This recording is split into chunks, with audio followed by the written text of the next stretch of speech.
যখন আমরা হাঁটতে থাকি আর আমাদের পায়ে কাঁটা বিঁধে যায়, তখন মুখ দিয়ে আহ বেরিয়ে আসে, কান্না চলে আসে, আর অনেক সময় অভিশাপও বেরিয়ে আসে।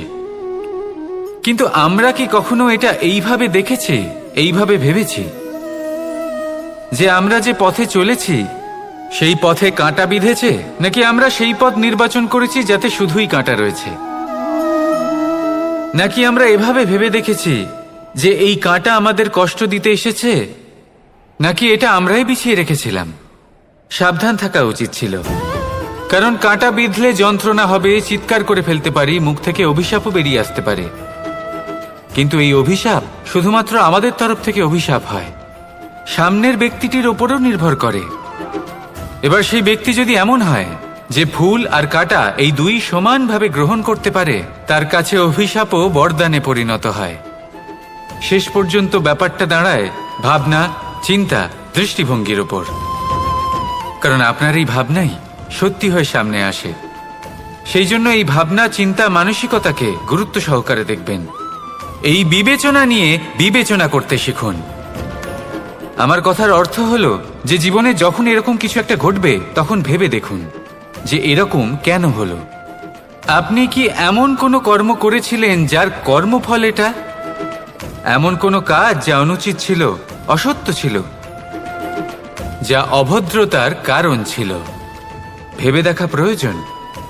দেখুন, ইচ্ছে হলো আপনার যে আপনি কি করতে চান, ভাবনা আপনার, সত্য আপনার, জীবন আপনার, সিদ্ধান্ত আপনার। আসুন আর আমার সাথে ভালোবেসে বলুন, রাধা রাধা।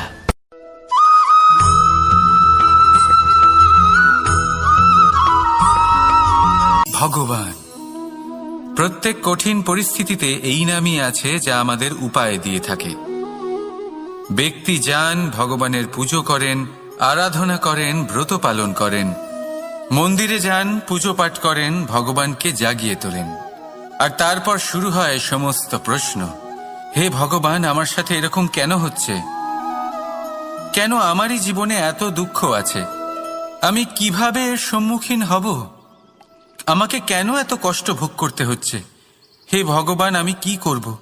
আমাকে সাহায্য করুন, কোনো রাস্তা দেখান।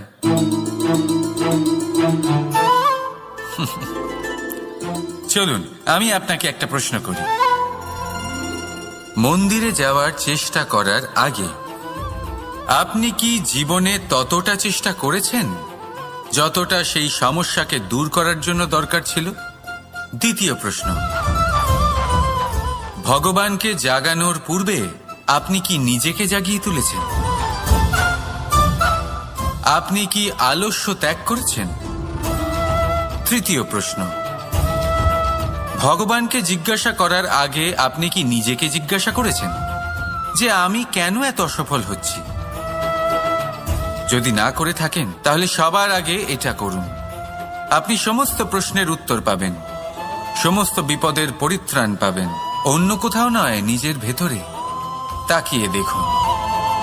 চেষ্টা করুন নিজেকে জাগিয়ে তোলার। আপনি সফল অবশ্যই হবেন, কারণ এই পরমাত্মা, ওই পরমেশ্বর, ওই পরব্রহ্ম আপনার মধ্যেই তো আছে। রাধা রাধা।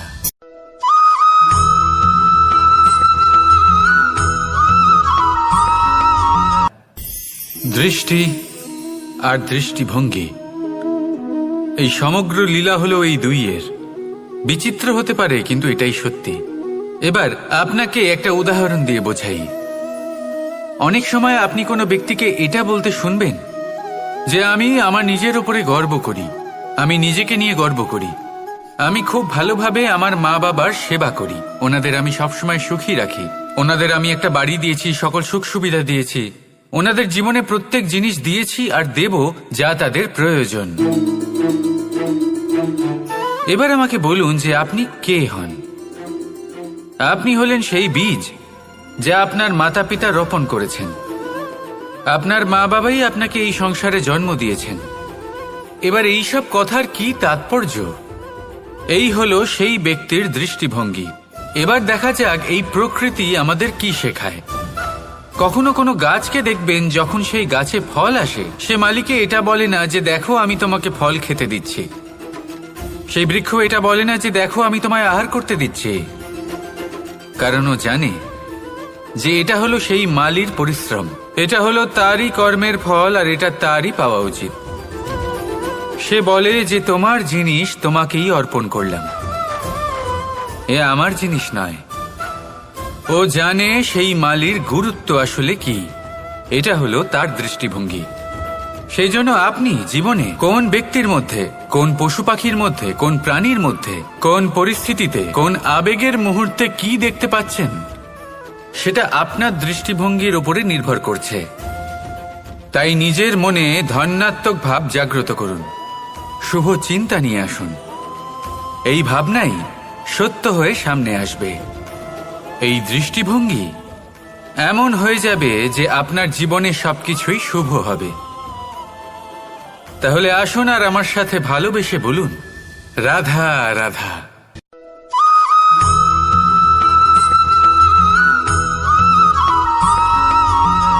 নাম। জন্মগ্রহণের পর মানুষের জন্য এই নাম অত্যন্ত গুরুত্বপূর্ণ হয়। মাতা, পিতা, পুরোহিত সকলেই সেই অক্ষর খুঁজতে শুরু করেন যা দিয়ে আপনার নাম শুরু হবে। কিন্তু নাম আর রাশি এক হয়ে গেলেই কি সব কিছু ঠিক হয়ে যায়? কখনোই নয়, কারণ আপনার কর্মই হলো সব থেকে গুরুত্বপূর্ণ, আর কিছুই নয়। দেখুন, এই নিয়তিও আপনার কর্ম অনুযায়ী আপনার ভবিষ্যৎ সুনিশ্চিত করে। যদি আপনাকে উদাহরণ দিই, তাহলে ভাবুন, একদিকে ছিলেন রাম আর অন্যদিকে রাবণ। দুজনেরই নাম শুরু হয় র দিয়ে, কিন্তু একজন পেলেন এক ভয়ানক পরিণতি, আর অন্যজন সমগ্র সংসারের মনে চিরস্মরণীয় হলেন। তাহলে মনে রাখবেন, নাম নয়, কর্মই হলো শ্রেষ্ঠ। আর যদি তা শ্রেষ্ঠ হয়, তাহলে আপনার নাম এমন স্থানে পৌঁছবে যা সংসারের কেউ মুছে ফেলতে পারবে না। তাহলে আসুন আমার সাথে ভালোবেসে বলুন, রাধা রাধা।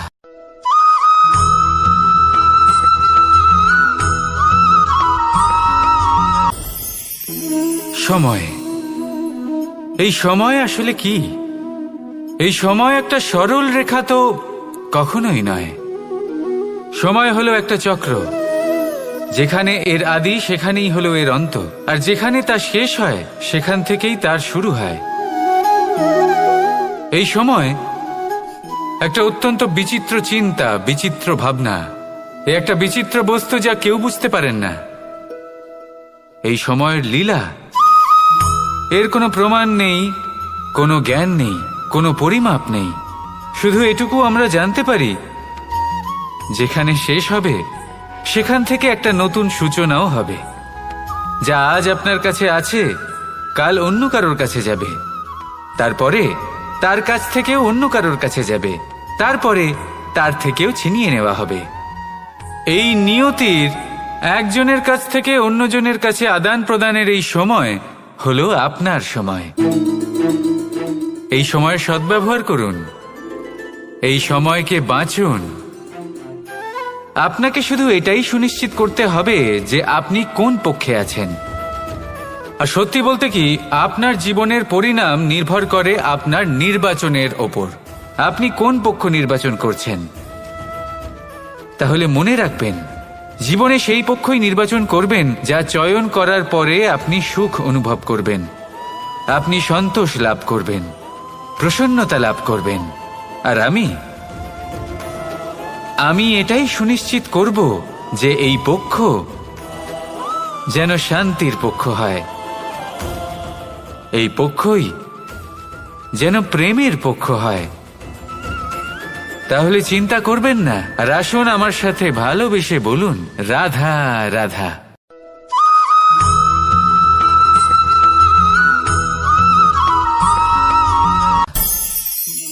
অনেক সময় যখন আমরা কর্ম করি, সাফল্য লাভ করি, কঠিন পরীক্ষায় উত্তীর্ণ হই, বড় কাজ করি, আমাদের মনে হয় এই সংসার আমাদের একটু প্রশংসা করুক, ভালো লাগে। অনেকবার মনে হয় এটা হলো আমাদের কর্মের ফলই বটে, আমরা আনন্দ পাই। কিন্তু যখন আমরা এই প্রশংসা পাই না, তখন কি হয়? আমরা দুঃখী হয়ে যাই, ভেঙে পড়ি। মনে হয় যেন আমার জন্য কেউ চিন্তাই করে না। এমন মনে হয় যেন আমাদের আনন্দে অন্য কেউ আনন্দই পায় না। অনেক রকম ভাবনা আসে। কিন্তু আমি আপনাকে একটা প্রশ্ন করতে চাই, আপনি যে কাজই করেন না কেন, যে কর্মই করেন না কেন, তা কি শুধুমাত্র প্রশংসার জন্য করেন?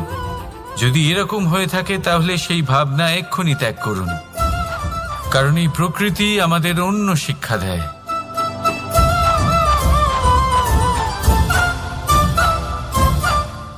এই ফুলকে দেখুন, এই যে ফুলের সুবাস, যা আমার মনকে উচ্ছ্বসিত করে তোলে, মনে শক্তির সঞ্চার করে, এই সুগন্ধ। কিন্তু ভেবে দেখুন, ফুলের কিন্তু এই কাজ করার জন্য কোনো প্রশংসারই প্রয়োজন হয় না। এটাই হলো প্রকৃতির শিক্ষা। যিনি সৎ হন, সৎকর্ম করেন, তার কোনো প্রশংসার প্রয়োজন হয় না, কারণ ওনার কর্মই হলো ওনার সুবাস। মনে রাখবেন, আতর নকল ফুলে দেওয়া হয়, প্রকৃত ফুলের তার কোনো প্রয়োজন হয় না। সেইভাবেই আপনিও কর্ম করতে থাকুন শুভ চিন্তা নিয়ে। এই মনকে সব সময় শান্ত রাখুন, স্বচ্ছ রাখুন। যদি এরকম করেন তাহলে আপনার কর্ম এমন সুবাস ছড়াবে যে আপনার জীবনে শুধু এবং শুধুমাত্র আনন্দই থাকবে। তাহলে এই আনন্দ সহকারে বলুন, রাধা রাধা।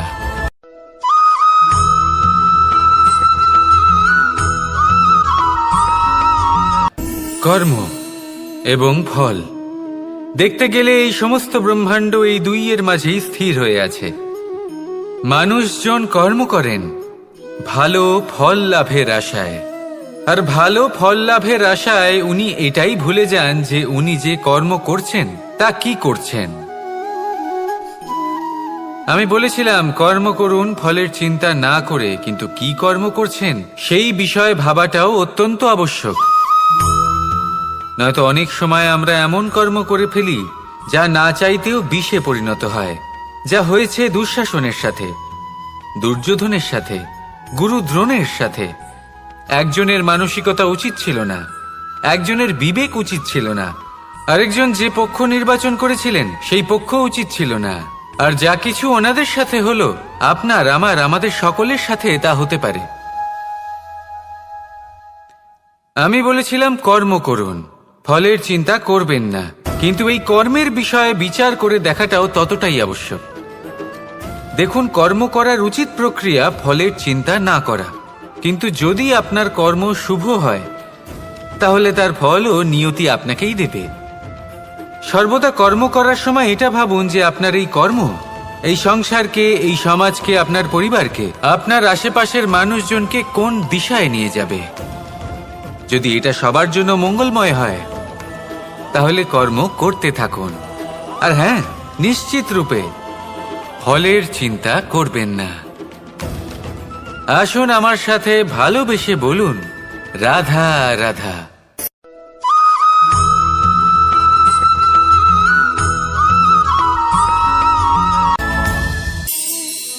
এই সংসারে এমন কোনো পর্বত নেই যা এতটাই উঁচু যে মানুষ তার শিখরে পৌঁছতে পারবে না, তাকে অতিক্রম করতে পারবে না। এই সংসারে এমন কোনো সাগর নেই যা কিনা এতটাই গভীর যেখানে মানুষ তার তলদেশে পৌঁছে ফিরে আসতে পারবে না। একটা ছোট্ট বরফের টুকরো পর্বতের শিখরে গলে গিয়ে বইতে থাকে, আর দেখতে দেখতেই তা মহানদী গঙ্গায় পরিবর্তিত হয়। এর কারণ কি?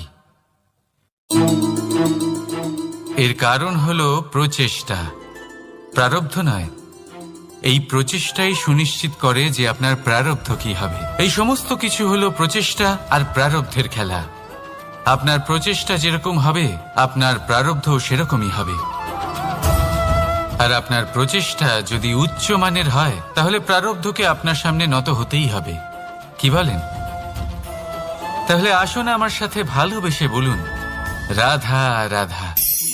অনেক সময় মানুষ অতীতকে দেখেন আর তখন অহংবোধে পরিপূর্ণ হয়ে ওঠেন। কখনো বর্তমানের দিকে তাকান ভবিষ্যতের দিকে তাকান আর পরিতৃপ্তিতে ভরে ওঠেন। কেন বুঝতে পারেন না একটা সহজ কথা? এই যে সৃষ্টি, এই সৃষ্টি হলো একটা বড় চক্র, যা বারংবার আপনার কাছে ফিরে আসবেই। কঠিন থেকে কঠিনতর পরীক্ষায় আপনাকে নিযুক্ত করবে, যাতে আপনাকে উত্তীর্ণ হতেই হবে। যা কাল ছিল তা আজ নেই, এটা সবাই জানেন। যা আজ আছে তা হয়তো কাল থাকবে না, এটাও আপনাকে মেনে নিতে হবে, তাও আবার হাসি মুখে। শান্ত থাকতে শিখুন আর কখনোই মনের মধ্যে অহংকার উৎপন্ন হতে দেবেন না। হতে শিখুন সেই হিমবাহের মতো। হয়তো এই জন্যই এত শীতল থাকে, কারণ ও জানে গতকালও জল রূপে ছিল, আজ বরফ রূপে হয়তো আছে, কিন্তু কাল পুনরায় সে জলেই পরিণত হবে। নিজেকে শান্ত রাখুন। হয়তো আজ আপনি সাফল্যের শিখরে আছেন, হয়তো বা নেই। আপনাকে প্রত্যেক দিন অবশ্যই দেখতে হবে। শুধু নিরন্তর প্রচেষ্টা করতে থাকুন, প্রত্যেক পরিস্থিতির জন্য তৈরি থাকুন, আর একে ভারসাম্যে রাখতে শিখুন। আপনার কাল হোক, আজ হোক বা আগামীকাল, আপনার ভালো দিন হোক বা খারাপ দিন, সব পবিত্র হয়ে যাবে। তাহলে আসুন আর আমার সাথে ভালোবেসে বলুন, রাধা রাধা।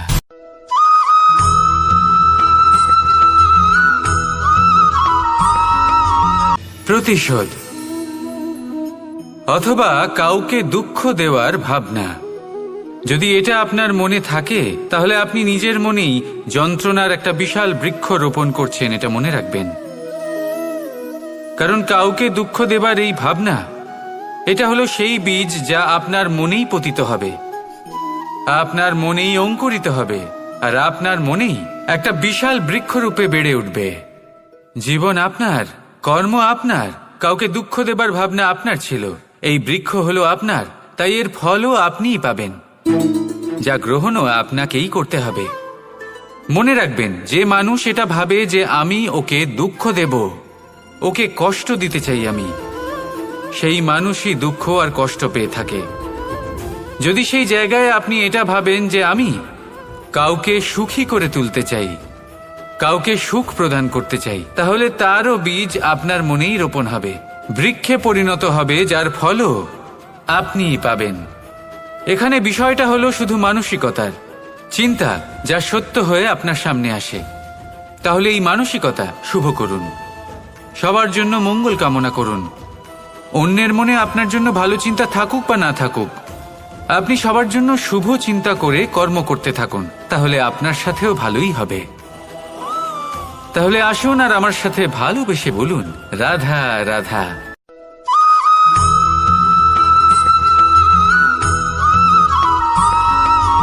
দোল উৎসবে এই সমগ্র সংসার রং নিয়ে খেলা করে, কিন্তু এই রঙের সারমর্ম এই সংসার কি জানে? কখনো দেখেছেন একটা চিন্তিত মুখ শুধুমাত্র রঙের স্পর্শ পেয়ে আনন্দিত হয়ে ওঠে? দোলে আমরা কি করি? পুরাতনকে ত্যাগ করি আর নতুনকে স্বাগত জানাই। শিশিরকে বিদায় জানিয়ে এক নতুন ঋতুকে আগমন জানাই।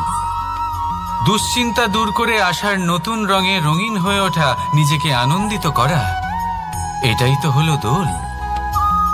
এবার দোলের একটা ব্যাপার আছে, দুটো রঙে একসাথে রঙিন হওয়া যায় না। একটা রং উঠলে তবেই আরেকটা রং লাগা সম্ভব।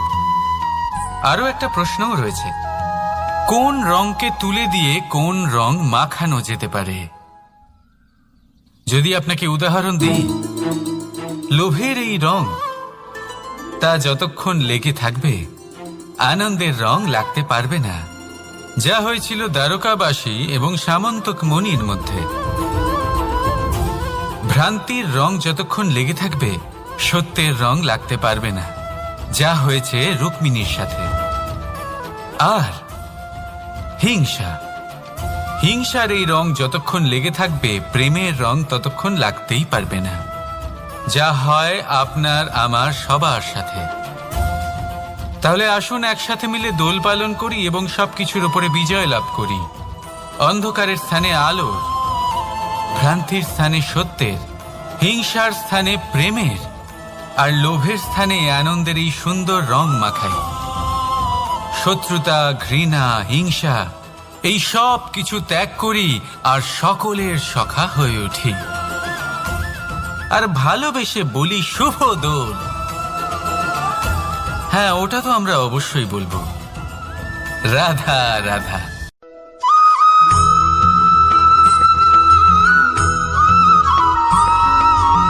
কখনো কখনো মানুষ মনে করেন যে সে নিজেই সব থেকে বেশি শক্তিশালী, তিনি হলেন জ্ঞানী।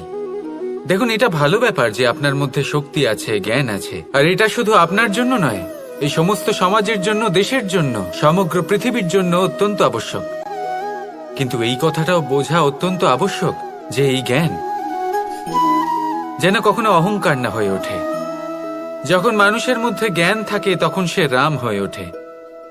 রাম, যিনি সমুদ্রের বুকে সেতু বানিয়েছিলেন, বানর সেনার দ্বারা রাক্ষস রাজকে পরাজিত করেছিলেন, আর চিরকালের জন্য সবার কাছে আদর্শ হয়ে উঠেছিলেন।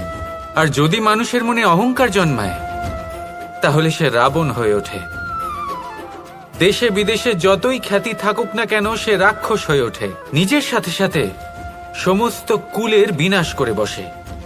এবার জ্ঞান নাকি অহংকার, আপনার কি চাই সেই সিদ্ধান্ত আপনার, আর আপনার এই সিদ্ধান্তই নিশ্চিত করবে যে আপনার কর্ম কি হবে, আর আপনার এই কর্মই নিশ্চিত করে দেবে আপনার প্রারব্ধ কি হবে। তাহলে শুভ কর্ম করুন আর আমার সাথে ভালোবেসে বলুন, রাধা রাধা।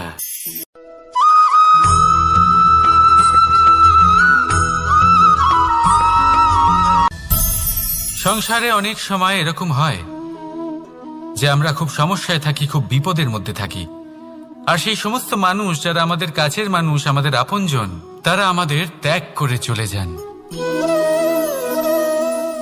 আমরা এই সময় দুঃখ পাই, নিরাশ হয়ে পড়ি এবং একা একাই সেই সমস্যাকেও কাটিয়ে উঠি। এবার পরিস্থিতি যেমন খুশি হোক না কেন, সেই সব মানুষ যারা এমন সময় আপনাকে ত্যাগ করেছেন তাদের প্রতি ক্রুদ্ধ হওয়া, অভিমান করা, এটা অনুচিত। আমি বলবো তাদের প্রতি কৃতজ্ঞ থাকুন। আমি বলবো তাদের ধন্যবাদ জানান যে তারা এমন সময় আপনার সঙ্গ ত্যাগ করেছেন যখন আপনার তাদের সব থেকে বেশি প্রয়োজন ছিল। কারণ দেখুন, হয় তাদের বিশ্বাস ছিল যে আপনি নিজেই এই বিপদ থেকে বেরিয়ে আসতে পারবেন, বা তাদের ত্যাগ করার জন্য আপনি নিজের উৎসাহ বাড়িয়ে তুললেন, আপনি নিজের শক্তি বাড়ালেন এবং নিজে সেই সমস্যা থেকে বেরিয়ে আসলেন। নিজের খারাপ সময়কে আপনি নিজেই ভালো সময় করে তুললেন। শেষ পর্যন্ত আপনি আরো শক্তিশালী হয়ে উঠলেন, আরো শ্রেষ্ঠ হয়ে উঠলেন। আর এটাই তো আপনার বিজয়, যার কারণ হলো তাদের আপনাকে ত্যাগ করা। তাহলে তাদের ধন্যবাদ জানান আর আমার সাথে ভালোবেসে বলুন, রাধা রাধা।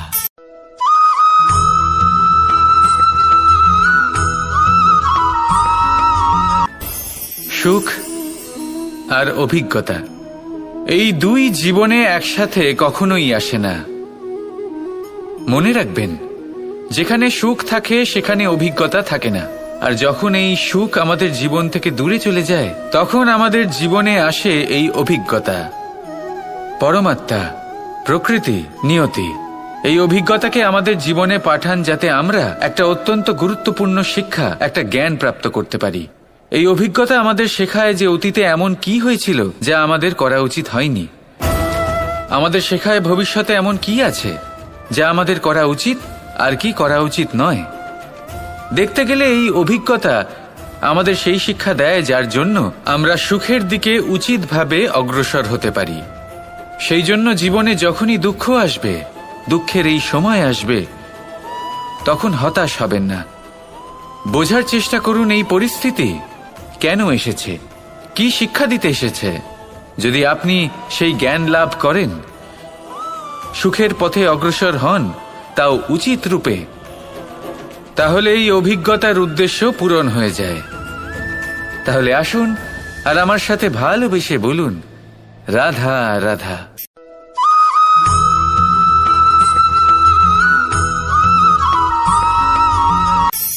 ধন, ধন হলো কারোর জন্য মোহ, আবার কারোর জন্য মায়া। কারোর জন্য হয়তো ভাগ্য, আবার কারোর জন্য কর্মের পারিশ্রমিক। দেখতে গেলে এই ধন হয়তো সবার জন্যই অত্যন্ত প্রয়োজনীয় হয়ে থাকে। সেই জন্যই তো মানুষ নিজের সমস্ত জীবন অতিবাহিত করেন এই ধন অর্জন করার জন্য। অনেক মানুষ এমনও হয় যাদের সমস্ত জীবন এই ধন অর্জন করতেই কেটে যায়। প্রত্যেক মানুষই চেষ্টা করেন যেন তিনি ধনী হন, যত সম্ভব বেশি ধন অর্জন করতে পারেন, সম্পন্ন থাকতে পারেন। আর তা হবে নাই বা কেন? কারণ এটাই হলো এমন এক বস্তু যা আদান প্রদান এমন নানান কাজে আসে। চেষ্টা তো সব মানুষই করেন, ধন অর্জন সব মানুষ করতে পারেন না। কারণ হলো এটাই যে মানুষ ভাবেন যে তার কাছে কিছু ধন এলে তারপর তিনি কিছু করে দেখাবেন, আর ধন ভাবে যদি এই মানুষ কিছু করে দেখান তাহলে আমি তার কাছে আসব। সেই জন্য কিছু করে দেখান, এমন শ্রেষ্ঠ কাজ করে দেখান যাতে ধন নিজেই আপনার কাছে ছুটে আসে। যদি আপনি ধন লাভের আশায় ছোটেন তাহলে আপনি নিজের সন্তোষ ভাব হারিয়ে ফেলবেন, কিন্তু এই সম্পত্তি যদি আপনার কাছে ছুটে আসে তাহলে আপনাকে মহান বলা হবে। সেই জন্য কাজ করুন, শ্রেষ্ঠ কাজ করে দেখান, দেখবেন এই ধন ফলস্বরূপ আপনার কাছে আসবেই আসবে। তাহলে আসুন আমার সাথে ভালোবেসে বলুন, রাধা রাধা।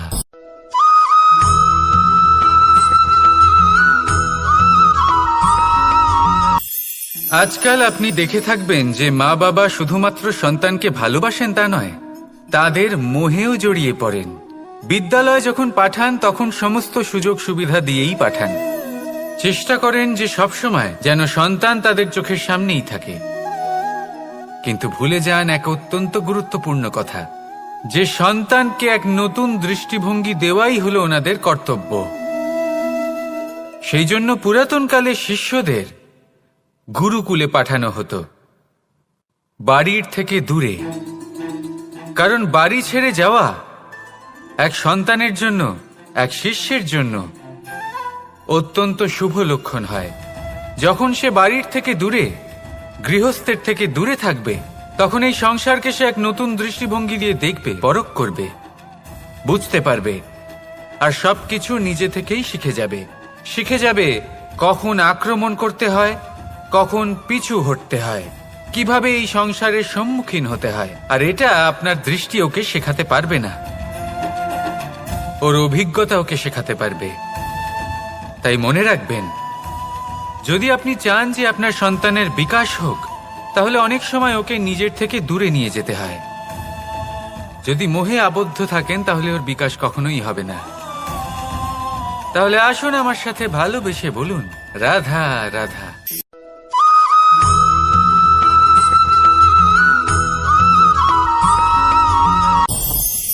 আমাদের মনে সবসময় একটা প্রশ্ন এসেই থাকে, এই জীবন যা কিনা ঈশ্বর আমাদের দিয়েছেন, একটা জীবন। ঈশ্বর এক আত্মা দিয়েছেন পৃথিবীতে বাঁচার জন্য। যতদূর আমরা জানি আমাদের কাছে একটাই জীবন রয়েছে। আমরা ভাবি এই জীবন গুছিয়ে কিভাবে রাখা যায়।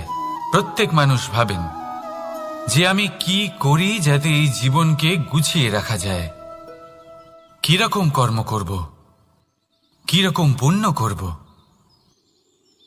কি ধরনের শাস্ত্র পড়ব যাতে আমি সেই জ্ঞান অর্জন করি যাতে জীবনটা সুন্দর করে তুলতে পারি।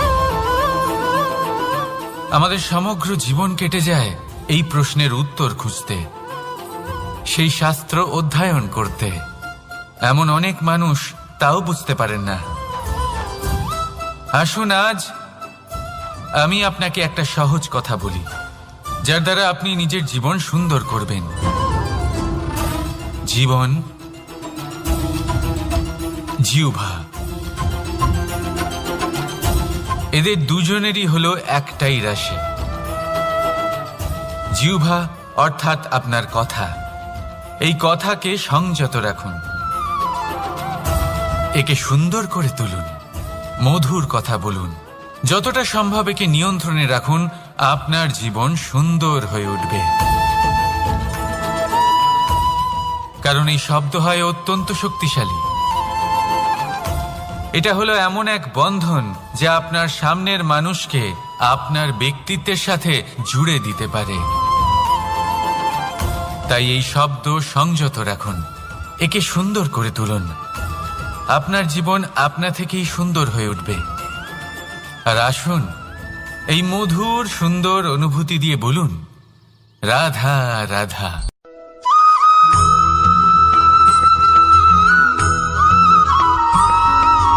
সমস্যা, কঠিন সময়, সংকট, বিপদ কার জীবনে নেই? প্রত্যেকের জীবনে আছে। কিন্তু আমাকে একটা কথা বলুন, যদি নৌকায় ঢেউকে ভয় পেতে শুরু করে তাহলে সাগর পার করবে কে? কখনো কোনো ছোট্ট পিঁপড়েকে দেখেছেন যে আকারে হয়তো ছোট হতে পারে কিন্তু বড় শিক্ষা দিয়ে যায়? কিন্তু আমরা শিখিই না। এবার দেখুন একটা পিঁপড়েকে যে ভোজনের খোঁজে বাইরে বের হয়, একটা ছোট্ট দানা তুলে নেয়। ছোট দানা তোলে কারণ তার থেকে বেশি সে তুলতেই পারবে না। সে দানা নিয়ে চলতে শুরু করে, কোনো দেওয়ালে উঠে পড়ে, আবার পড়েও যায়। সেই দানা দূরে কোথাও একটা পড়ে যায়, তা আবার খোঁজে, তুলে নেয়, আবার চলতে থাকে। পড়ে যায় আবার ওঠে, পড়ে যায় আবার ওঠে। সেই দানাটা রেখে দেয়, আবার বেরিয়ে পড়ে ভোজনের খোঁজে। পরিশ্রম করতে থাকে কিন্তু হার মানে না। এই শিক্ষাই তো আমাদের প্রাপ্ত করতে হবে। নিরন্তর পরিশ্রম আর নির্ভীক হয়ে কর্ম করে যেতে হবে। এটাই হলো সাফল্যের মাধ্যম, এটাই হলো জয়ের মন্ত্র, অচ্যুত অজয় অস্ত্র। তাহলে আসুন আর আমার সাথে ভালোবেসে বলুন, রাধা রাধা।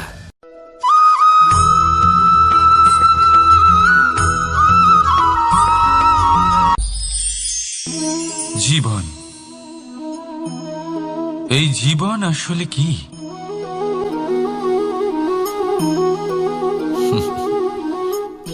এই প্রশ্ন সবার মনেই এসে থাকে। সবার মন এই প্রশ্নের জন্যই চিন্তিত থাকে। এই জীবন আসলে কি? এর উদ্দেশ্য আসলে কি? কি করা যেতে পারে এই জীবনে? এই জীবন কি কিছু পাওয়ার, নাকি এই জীবন কিছু হারাবার? এই জীবন কি আসলে সেটাই যেখানে আমাদের পরমাত্মার খোঁজ করা উচিত, নাকি আমাদের ধাবিত করা উচিত নিজেদের স্বপ্নের লক্ষ্যে? এই জীবন আসলে কি? এই জীবন আসলে অত্যন্ত সরল। এ হলো শান্ত জলের মতো, একটা আয়নার মতো এই জীবন। এই জীবন আসলে ঠিক যেন এক আয়নার মতো। আয়না কি করে? আপনাকে সেটাই দেখায় যা আপনি করে থাকেন। আপনি হাসি মুখে আয়নার দিকে তাকান, আয়না আপনাকে আপনারই মুখ দেখাবে, সেই হাসি সমেত। আপনি রেগে গিয়ে আয়নার দিকে তাকান, আয়না আপনাকে সেটাই দেখাবে। আপনি প্রসন্নভাবে হেসে আয়নার দিকে তাকালে আয়না আপনাকে সেটাই দেখাবে। এটাই হলো জীবন, একটা আয়নার মতো। আপনি এটা ভাববেন না যে এই জীবন আপনাকে কি দিয়েছে, বরং এটা ভেবে দেখুন যে আপনি এই জীবনকে কি প্রদান করেছেন। যদি আপনি এই জীবনকে সুখ প্রদান করেন, আনন্দ দিতে পারেন, ভালোবাসা দিতে পারেন, তাহলে এই জীবনও আপনাকে সুখ, আনন্দ আর ভালোবাসাই দেবে। তাহলে আসুন এই সুখ, আনন্দ আর ভালোবাসা দিয়ে বলুন, রাধা রাধা।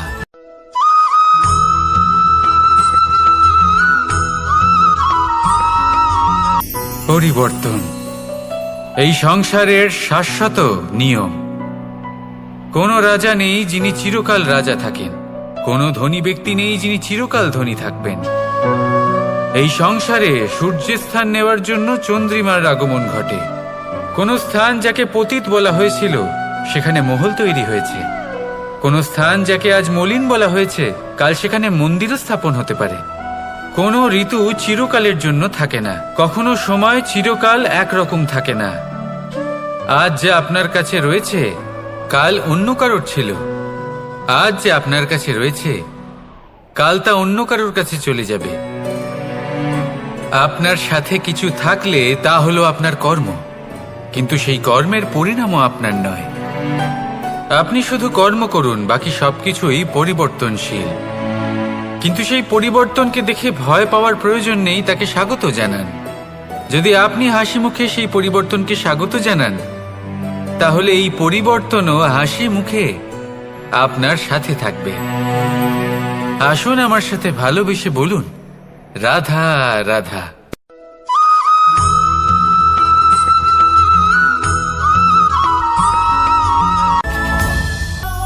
ধরিত্রীর বুকে গজিয়ে ওঠা এই দুব্ব ঘাস দেখেছেন?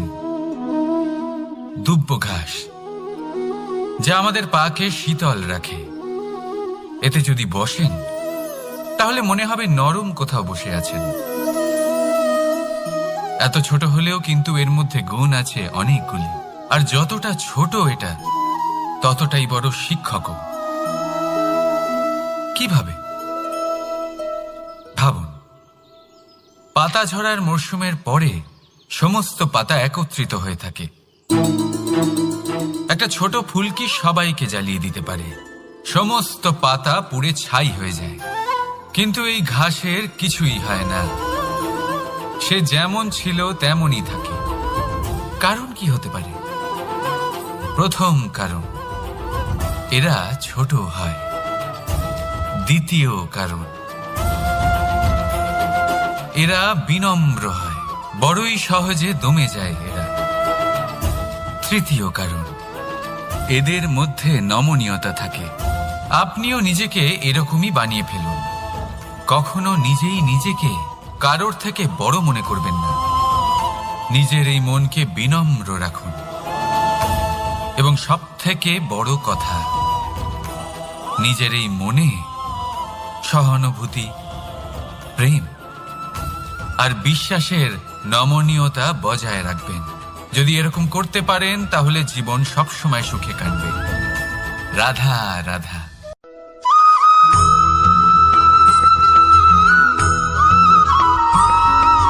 সদিচ্ছা, দেখতে গেলে 3 অক্ষরে তৈরি এই শব্দ, কিন্তু সমস্ত ত্রিলোক তার উপরেই আধারিত। আপনি এই সংসারে এসেছেন, তখন অবশ্যই শ্বাস নেবেন, কিন্তু তার বদলে আপনাকে কিছু তো দিতেই হবে। আপনার উপর নির্ভর করছে আপনি কি দেবেন। কি দেবেন এই সংসারকে, এই সমাজকে, নিজের পরিবারকে, আর তার বদলে কি নেবেন? যশ নাকি অপযশ?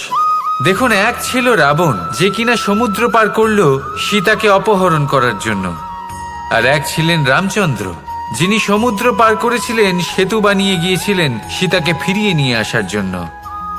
দুজনেই সমুদ্র পার করেছিলেন, শুধু পার্থক্য ছিল সদিচ্ছাকে বোঝার লক্ষ্যের। অনেক মানুষের যাত্রা একরকম হতেই পারে, কিন্তু আনন্দ তখনই লাভ করবেন যখন লক্ষ্য শুভ হবে, মহান হবে। এই লক্ষ্য দিয়ে এই সংসারের কল্যাণ হবে এবং মানুষের সম্মান হবে। যদি আপনার সংকল্প উচিত হয়, তাহলে আপনার লক্ষ্য উচিতই হবে, নয়তো শুধুমাত্র বিনাশ হবে। আর উচিত এটাই হবে যে বিনাশের হাত থেকে যেন নিজেকে বাঁচানো যায়, কি বলেন? তাই জীবনে যে লক্ষ্য স্থির করছেন, মনে রাখবেন তা যেন শুভ লক্ষ্য হয়। যদি এরকম হয়, তাহলে আপনার যাত্রা, আপনার জীবন দুটোই শুভময় হবে। আসুন আর আমার সাথে ভালোবেসে বলুন, রাধা রাধা।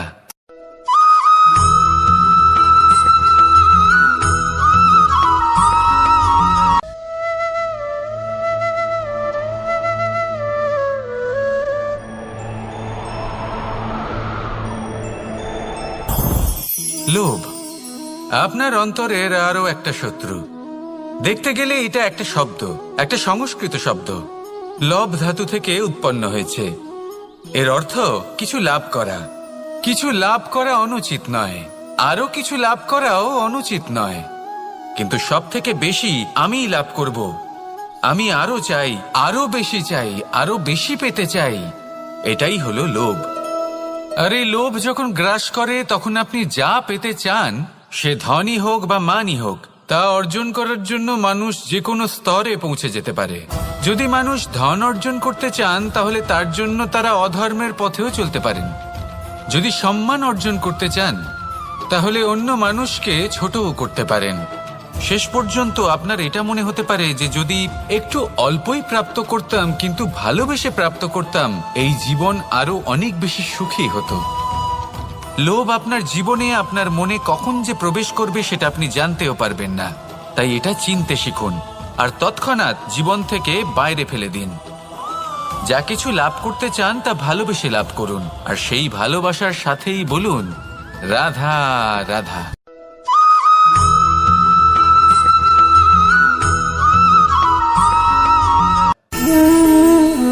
সঞ্চয়। মানুষের যখন থেকে বোধ বুদ্ধি হয় সঞ্চয় করতে আরম্ভ করে দেন। সঞ্চয় করতে থাকেন ভোজনের, সঞ্চয় অর্থের, সঞ্চয় শক্তির। নিজের জন্য করেন, নিজের পরিবারের জন্য করেন, নিজের স্ত্রীর জন্য করেন, সন্তানের জন্য করেন, সন্তানের সন্তানের জন্যও সঞ্চয় করেন। সঞ্চয় করার জন্য ওনার কাছে অনেক কারণ রয়েছে, কারণ উনি এটা ভাবেন যে এই সঞ্চিত শক্তির জন্য কেউ ওনার কোনো ক্ষতি করতে পারবে না। মানুষ ভুলে যান একটা গুরুত্বপূর্ণ কথা, এই সত্য, উনি এই সংসারে খালি হাতেই এসেছিলেন আর এখান থেকে ওনাকে খালি হাতেই যেতে হবে। যা এখানকার তা এখানেই থেকে যাবে। আর যদি কিছু ওনার সাথে যায় তা হলো ওনার কর্ম, আর কিচ্ছু নয়। তাই যদি কিছু অর্জন করতে চান তাহলে শুভ কর্ম অর্জন করুন, আত্মশক্তি অর্জন করুন, কারণ পরলোকে এটাই হবে আপনার সম্পত্তি। তাহলে কি এটা আপনি অর্জন করতে চান না? আসুন আর আমার সাথে ভালোবেসে বলুন রাধা রাধা।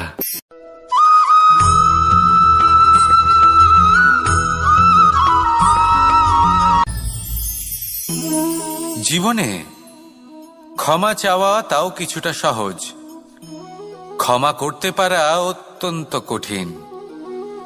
ক্ষমা 2 অক্ষরের এই শব্দ হতে পারে, কিন্তু অত্যন্ত বড় এই শব্দ, অত্যন্ত গুরুত্বপূর্ণ এই শব্দ।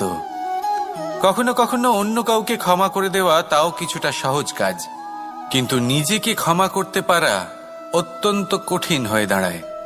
অতীতে যদি আমাদের এমন কোনো ভুল হয় যে কারণে আমরা নিজেকে ক্ষমা করতে পারি না, অনেক সময় এমন কিছু ভুল করে বসি যে বিষয় শুধু আমরাই জানি, কিন্তু আমরা নিজেকে ক্ষমাই করতে পারি না, আর আমাদের বিকাশ সেখানে স্তব্ধ হয়ে যায়। কারণ যদি আপনি ক্ষমা করতে না শেখেন, নিজেকে ক্ষমা যদি না করতে পারেন, তাহলে তা আপনার জীবনের সবথেকে বড় বাধা হয়ে দাঁড়াবে। সেই জন্য জীবনে অবশ্যই শিখুন যে কিভাবে নিজেকে ক্ষমা করতে হয়, আর শিখুন যে আগের করা ভুল আবার কি করে না করা যেতে পারে। এই মন হালকা হবে আর প্রসন্ন হয়ে বলবে রাধা রাধা।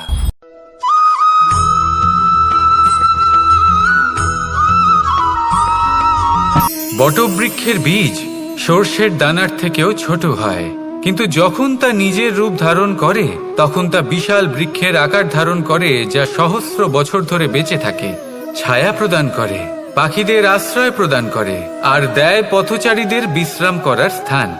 কেন? কারণ সেই ছোট বীজ তা মাটির ভেতরে গিয়ে নিজের খোলস ত্যাগ করে। অন্ধকারে থাকে সে, যতই আলো আসুক না কেন, যতই বর্ষা আসুক না কেন, সব সহ্য করে। আর তারপরে একটা চারা গাছ অঙ্কুরিত হয়, তারপর ধীর গতিতে একটা বিশাল বৃক্ষতে পরিণত হয়। দেখুন, জীবনে কঠিন সময় আসে, এই জন্য নয় যে আপনি হার মেনে নেবেন, এই জন্য আসে যাতে আপনি ভবিষ্যৎ নির্মাণের জন্য নিজেকে তৈরি করতে পারেন। যদি কঠিন সময়ে আপনি ওই বীজের মতো দৃঢ় হয়ে থাকতে পারেন, তাহলে আপনিও একদিন সেই বিশাল বৃক্ষের মতো নিজের অস্তিত্ব গড়ে তুলতে পারবেন, যা সহস্র বছর পর্যন্ত মনে রাখা হবে। আসুন আমার সাথে ভালোবেসে বলুন রাধা রাধা।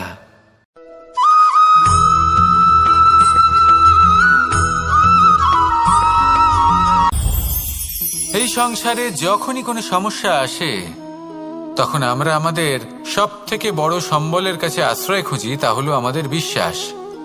এবার প্রশ্ন হলো এটাই যে এই বিশ্বাস কার উপর করা যেতে পারে? পরিবারের ওপর, বন্ধুর ওপর, নাকি তাদের উপর বিশ্বাস করা উচিত যাদেরকে আমরা কখনো সঙ্গ দিয়েছি?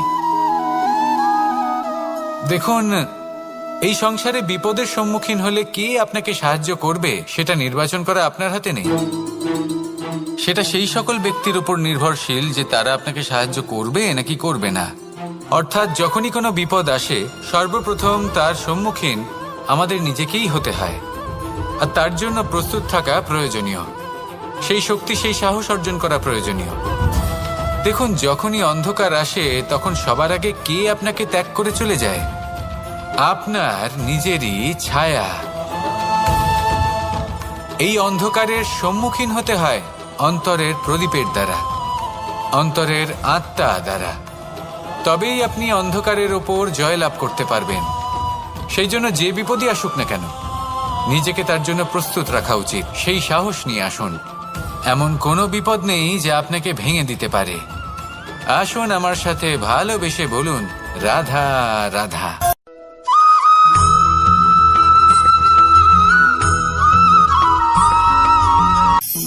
আপনি কখনো জীবনে সূর্যোদয় দেখেছেন?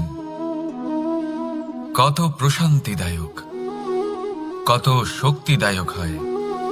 মনের মধ্যে যেন একটা নতুন প্রেরণা দান করে, একটা নতুন উৎসাহ।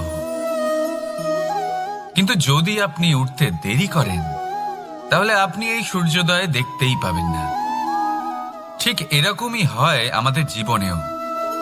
সুযোগ সূর্যোদয়ের মতো।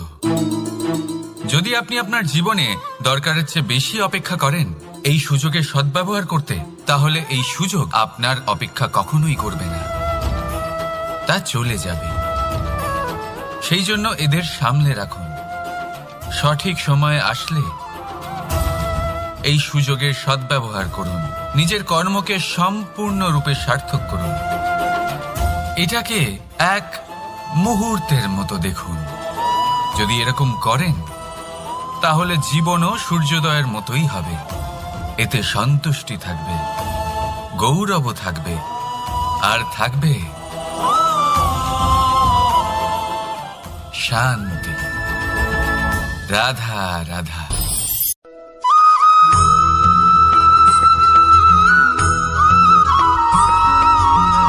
মানুষ সবসময় চায় যে তার জীবনে যেন কখনো কোনো সমস্যাই না আসে। সে চায় তার জীবন যেন শুধুমাত্র শান্তি এবং সুখের দ্বারা পূর্ণ থাকে। কিন্তু এই চাহিদা অনুচিত কিছু নয়। আমরা সবাই এটাই চাই যে জীবনে সুখ থাক, শান্তি থাক। কিন্তু এই কথা সবসময় মনে রাখবেন, যে সূর্য উদিত হন সংসারকে প্রকাশমান করেন, দুপুরবেলায় সংসারকে রৌদ্র প্রদান করেন, সন্ধেবেলায় তাকেও অস্ত যেতে হয়।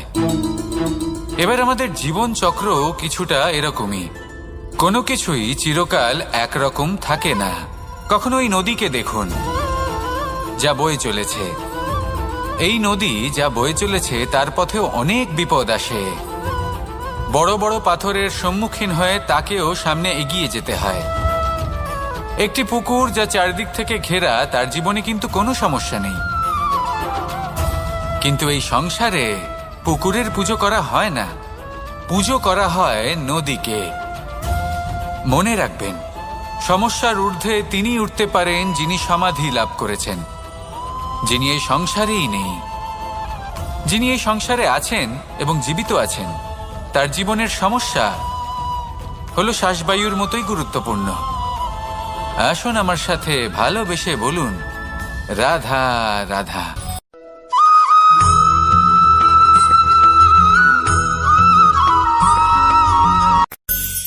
ধন, সম্পদ, ঐশ্বর্য, মানুষ হয় নিজের সৌভাগ্যের দ্বারা এগুলো লাভ করে থাকেন বা কর্মের দ্বারা।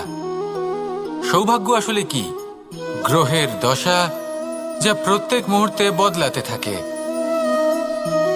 কর্মের মাধ্যমে যখন আপনি ধন অর্জন করেন তখন সেই ধন আপনার আগামী প্রজন্ম লাভ করে।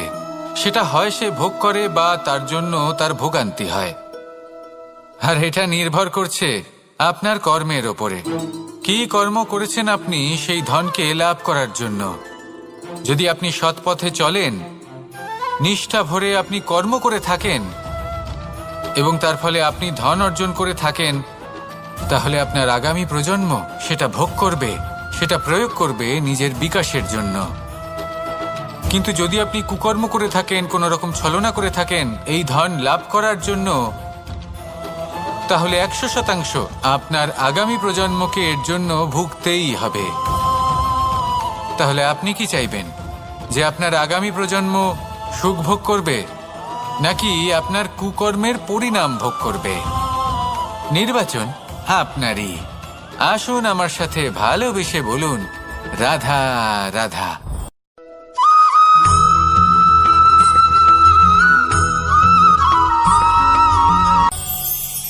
আজ আমি আপনাকে একটা ছোট্ট কাহিনী শোনাবো। একবার আমি, রাধা আর দাদা আমরা তিনজনে মিলে লুকিয়ে একটা উপবনে গেলাম আম পেড়ে খেতে। অনেক পরিশ্রম করে আমরা ওখানে পৌঁছলাম আর আমরা আশ্চর্যচকিত হয়ে গেলাম এটা দেখে যে এবার তো আম পাকেইনি। এবার দাদা কি করলেন, একটা আম পাড়লেন আর সেটা চাখলেন, আর উনি নিরাশ হয়ে পড়লেন। উনি বললেন যে এটা তো খুবই টক। তারপর রাধা একটা আম পাড়ল আর সেটা চেখে দেখল, আর রাধা উৎসাহিত হয়ে পড়ল। আমি রাধাকে জিজ্ঞেস করলাম, কি হয়েছে, তুমি এত উৎসাহিত কেন? তখন রাধা বলল যে এবার এত বেশি টক আম হয়েছে যে এগুলো দিয়ে আমরা আচার বানাবো।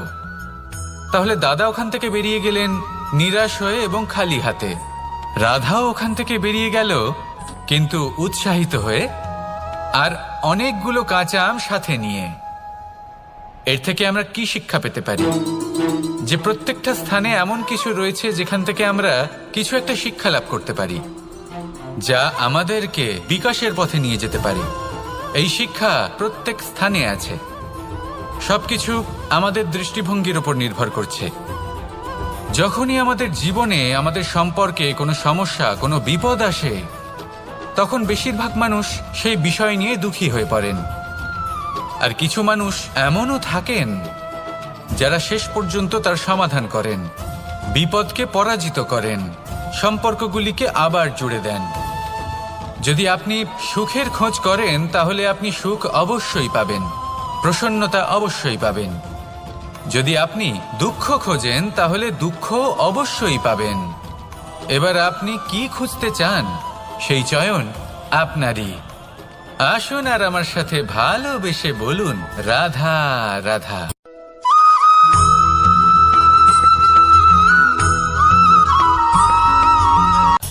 আমার কাছে যশোদা মা যেমন, আমার কাছে দেবকী মা যেমন, আমার কাছে ঠিক তেমনই হলেন গোমাতা।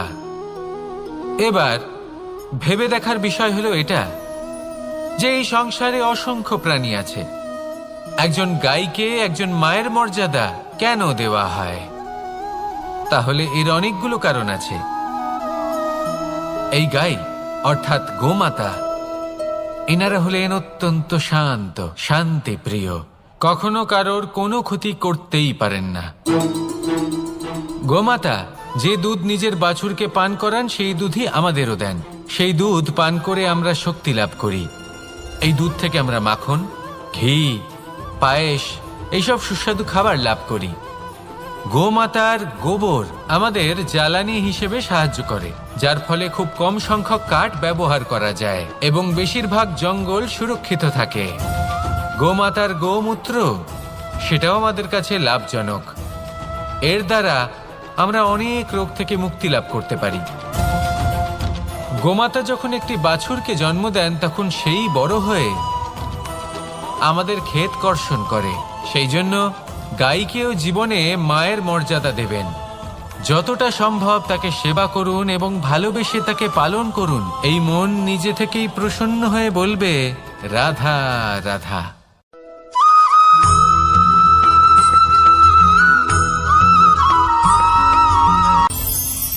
কখনো কোনো প্রজাপতিকে উড়তে দেখেছেন? কি সুন্দর উড়ে বেড়ায় সে, এক ফুল থেকে অন্য ফুলে, এক পাতা থেকে অন্য পাতার উপর।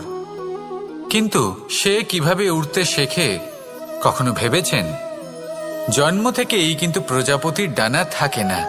ও কিন্তু ছোট্ট একটা ডিমের আকারে জন্ম লাভ করে। তারপর সেই ডিমটি ভেঙে একটি কীট বাইরে আসে। আস্তে আস্তে সে বড় হয়, ওর শক্তি বৃদ্ধি পায়। তারপর সে সেই কীট দশা ত্যাগ করে নিজের ডানাগুলি মেলে। এই প্রক্রিয়া তার কাছে সরল নয়, অত্যন্ত যন্ত্রণাদায়ক প্রক্রিয়া, কিন্তু সে সেই যন্ত্রণা মেনে নেয়। আর তারপর আস্তে আস্তে সে উড়তে শেখে। শুধুমাত্র আকাশে উড়ে বেড়ায় তা নয়, আমাদের মনের মাঝে উড়ে বেড়ায়। এবার এই ডিম থেকে প্রজাপতি হয়ে ওঠার যে যাত্রা, এটা যতটা কঠিন, ততটাই কঠিন হয় এই সংসারে শ্রেষ্ঠ কর্ম করা, ততটাই কঠিন হয় এই সংসারে মহান হয়ে ওঠা। সেই জন্য প্রয়োজনীয় প্রচেষ্টা এবং সময়। নিরন্তর প্রচেষ্টা করতে থাকুন, পর্যাপ্ত সময় নিন, এবং আপনি নিজেকে এই আকাশে উড়ন্ত অবস্থায় পাবেন। আসুন আমার সাথে ভালোবেসে বলুন, রাধা রাধা।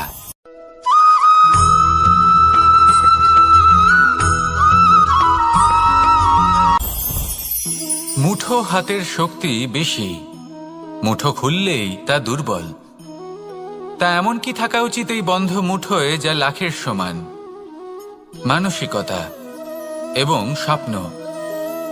মানুষ জন্মগ্রহণ করে, তার মানসিকতা সময়ের সাথে উন্নত হয়। মানসিকতা অনুযায়ী সে স্বপ্ন দেখে, আর সেই স্বপ্ন সার্থক করতে সে পরিশ্রম করতে থাকে। কিন্তু খুব গুরুত্বপূর্ণ একটা কথা আছে যা আপনার মনে রাখা উচিত। আপনার এই মানসিকতা, আপনার এই স্বপ্ন, তা যেন আপনার নিয়ন্ত্রণে থাকে। আপনার বন্ধ মুঠোয় যেন এর লাগাম থাকে, আপনি যেন এর প্রভু হন। যদি তা হয় তবেই আপনি লাভবান হবেন। যদি এরা আপনাকে নিয়ন্ত্রণ করতে থাকে, যদি আপনার মুঠো খুলে যায়, না পথ আপনার নিয়ন্ত্রণে থাকবে, না মানসিকতা থাকবে, না স্বপ্ন নিয়ন্ত্রণে থাকবে। আর যদি তাই হয় তাহলে আপনি আপনার ভবিষ্যৎ নষ্ট করে ফেলবেন। তাই নিয়ন্ত্রণ করতে শিখুন নিজের বিচার বুদ্ধি, নিজের মানসিকতা, নিজের স্বপ্নকে। নিজের এই স্বপ্ন পূরণ করুন, আর আমার সাথে ভালোবেসে বলুন, রাধা রাধা।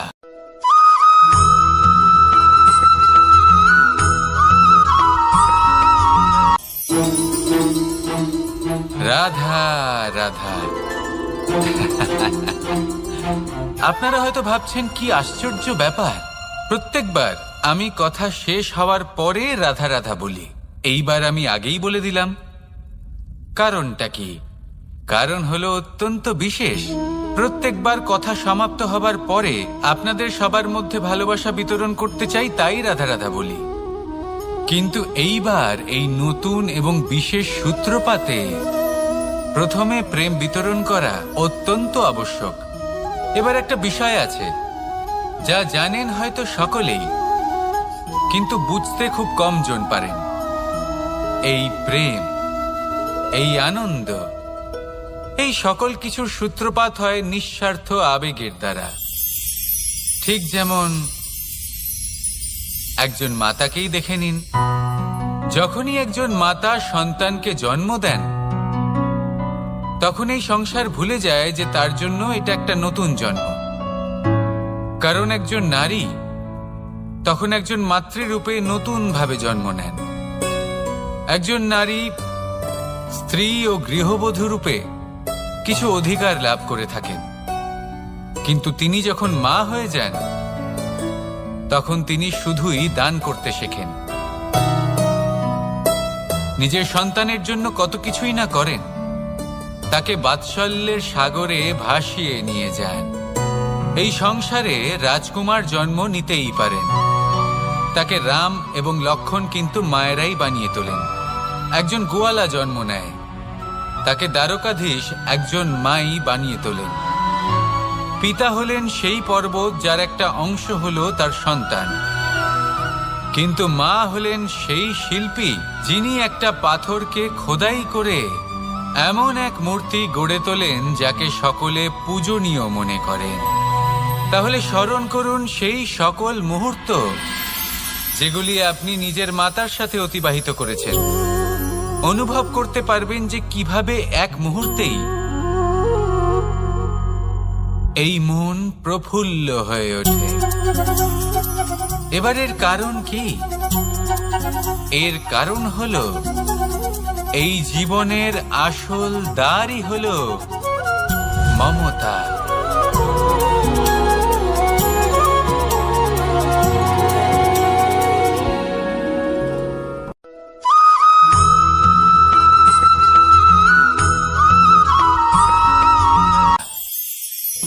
আমি রাধাকে ভালোবাসি, আর এই কথাটা সমগ্র সংসার জানে।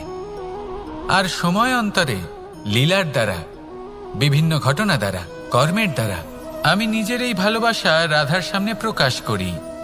এবার আপনি বলবেন, এসবের কি প্রয়োজন? রাধা কি এই কথা জানে না যে কৃষ্ণ তাকে কতটা ভালোবাসে? অবশ্যই জানে, কিন্তু এই যে ভালোবাসা, তা মনে রেখে দেওয়ার জন্য নয়, তা প্রকাশ করার জন্য। আর বারংবার এই ভালোবাসাকে প্রকাশ করা উচিত, উচিত সময় এবং উচিত সুযোগ দেখে। কিরকম?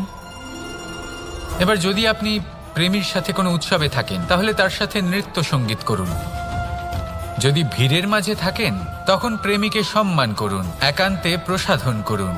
দুঃখের সময় তার হাত ধরে থাকুন, সুখের সময় আলিঙ্গন করে রাখুন।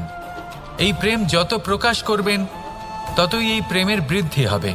এই প্রেম আরো বেশি গভীর হবে, অটুট হবে। তাই এই প্রেমকে মনে নয়, আপনার জীবনে স্থান দিন। মন খুলে প্রকাশ করুন, আর আমার সাথে ভালোবেসে বলুন, রাধা রাধা।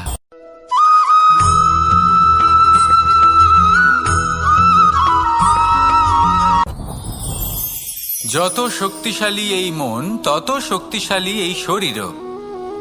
এই যে আমাদের শরীর, এটা আসলে কি? এ হলো একটা রথের মতো। আর একটা রথ ততক্ষণ চলতে পারবে না যতক্ষণ না তাকে কোনো সারথি চালাবে। এই মন হলো শরীরের সারথি। এবার ভাবুন, যদি এই সারথি শক্তিহীন হয়, দুর্বল হয়, তাহলে এই রথের কি হবে? এটা উচিত পথে চলতে পারবে না, উচিত গতিতে চলতে পারবে না, মন মতো স্থানে এটা পৌঁছতেও পারবে না। সেই জন্য মনের শক্তি অত্যন্ত প্রয়োজনীয়। এবার মনের শক্তি আমরা কোথা থেকে লাভ করি? দৃঢ়তার শক্তি থেকে। এবার এই শক্তি আমরা কিভাবে বাড়াতে পারি? আমরা প্রতিদিন কিছু নতুন স্থির করি, কিছু ছোট, কিছু বড়। আর যেই আমরা নতুন কিছু পূর্ণ করি, আমাদের মনের শক্তি বেড়ে যায়। আর যদি পূর্ণ না করতে পারি, মনের শক্তি কমে যায়।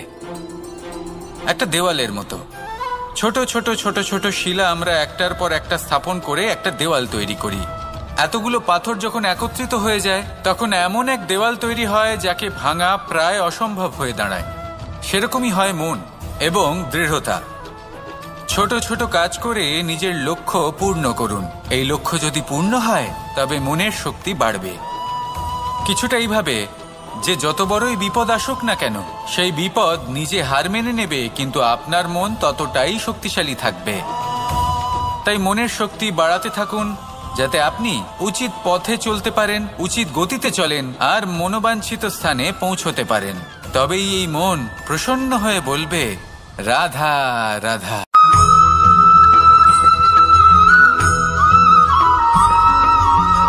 কিছু মানুষ বলেন যে নিরন্তর কাজ করলে, পুরুষার্থ পালন করলে এই জীবন বদলে ফেলা সম্ভব। আজ আমি আপনাকে বোঝাবো যে এক মুহূর্ত, সময় আর সিদ্ধান্ত কতটা গুরুত্বপূর্ণ হয়। এক মুহূর্তই যথেষ্ট। একটা মুহূর্ত এত শক্তিশালী হতে পারে যে তা আপনার সমগ্র জীবন পাল্টে দিতে পারে। এমন এক সময় ছিল শ্রীরামের কাছে, যখন ওনাকে সিদ্ধান্ত নিতে হয় যে উনি নিজের পিতার আদেশ পালন করতে বনবাসে যাবেন নাকি যাবেন না। উনি সেই আদেশ পালন করেছিলেন। তারপর সময় অনুসারে উপযুক্ত সিদ্ধান্ত নিলেন। আর আজ সকলের মনে বসবাস করেন শ্রীরাম। আর অন্যদিকে আছে রাবণ।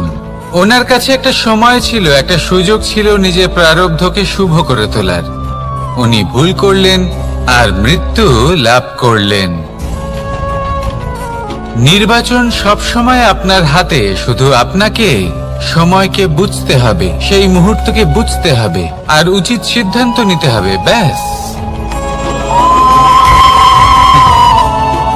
বুঝতে শিখুন এই সময়ের দাবি কি, বুঝতে শিখুন এই সময়ের ইচ্ছে কি, আর উচিত সিদ্ধান্ত নিন। আর আমার সাথে ভালোবেসে বলুন, রাধা রাধা।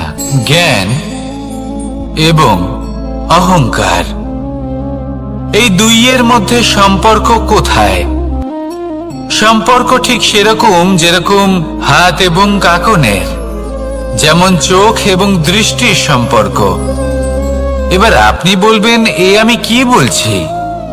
জ্ঞান এবং অহংকারের এমন সম্পর্ক কি করে হতে পারে?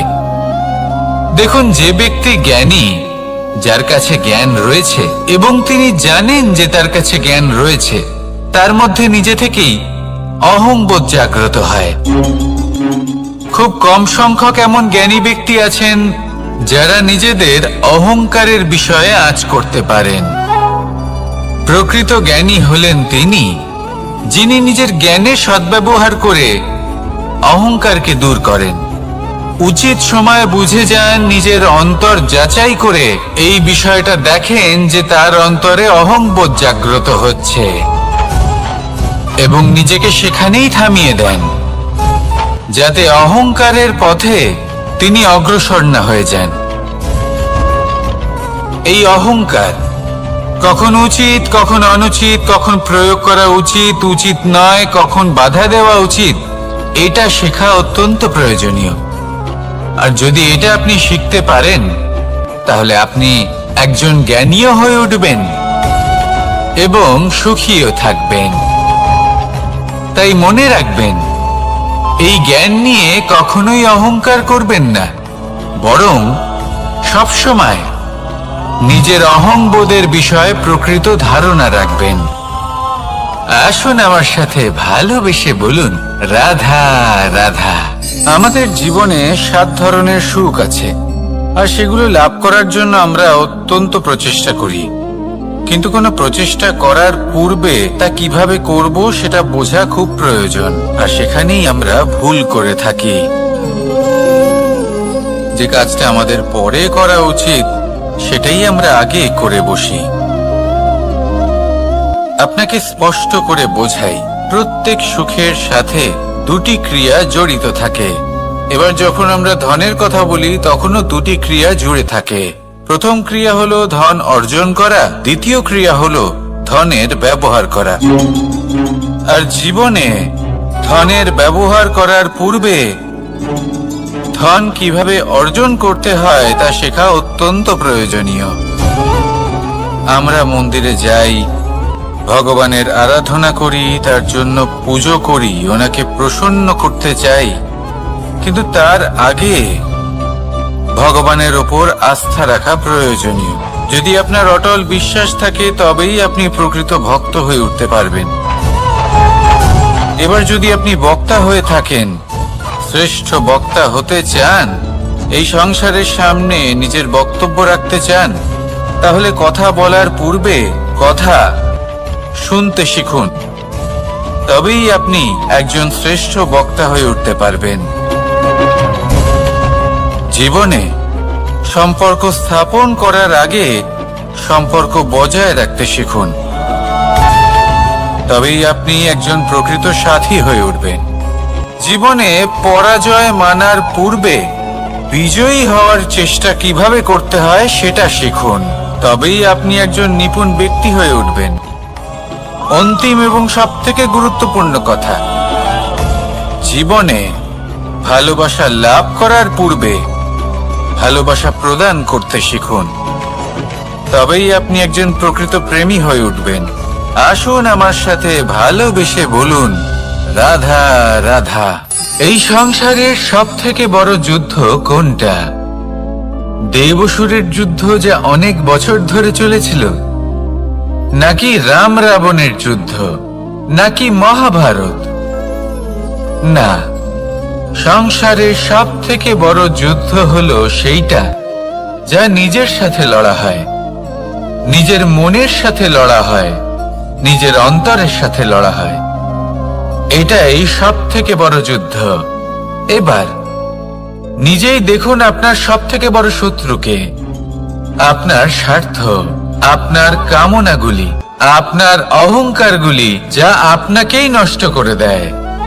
যদি এদের ওপর আপনি বিজয় লাভ করতে পারেন, তাহলে ধরে নিন এই সংসারে সবার ওপরে আপনি বিজয় লাভ করতে পারবেন। এই সংসারে কেউ আপনাকে পরাজিত করতে পারবে না, কিন্তু তার জন্য প্রয়োজন অনুভূতির।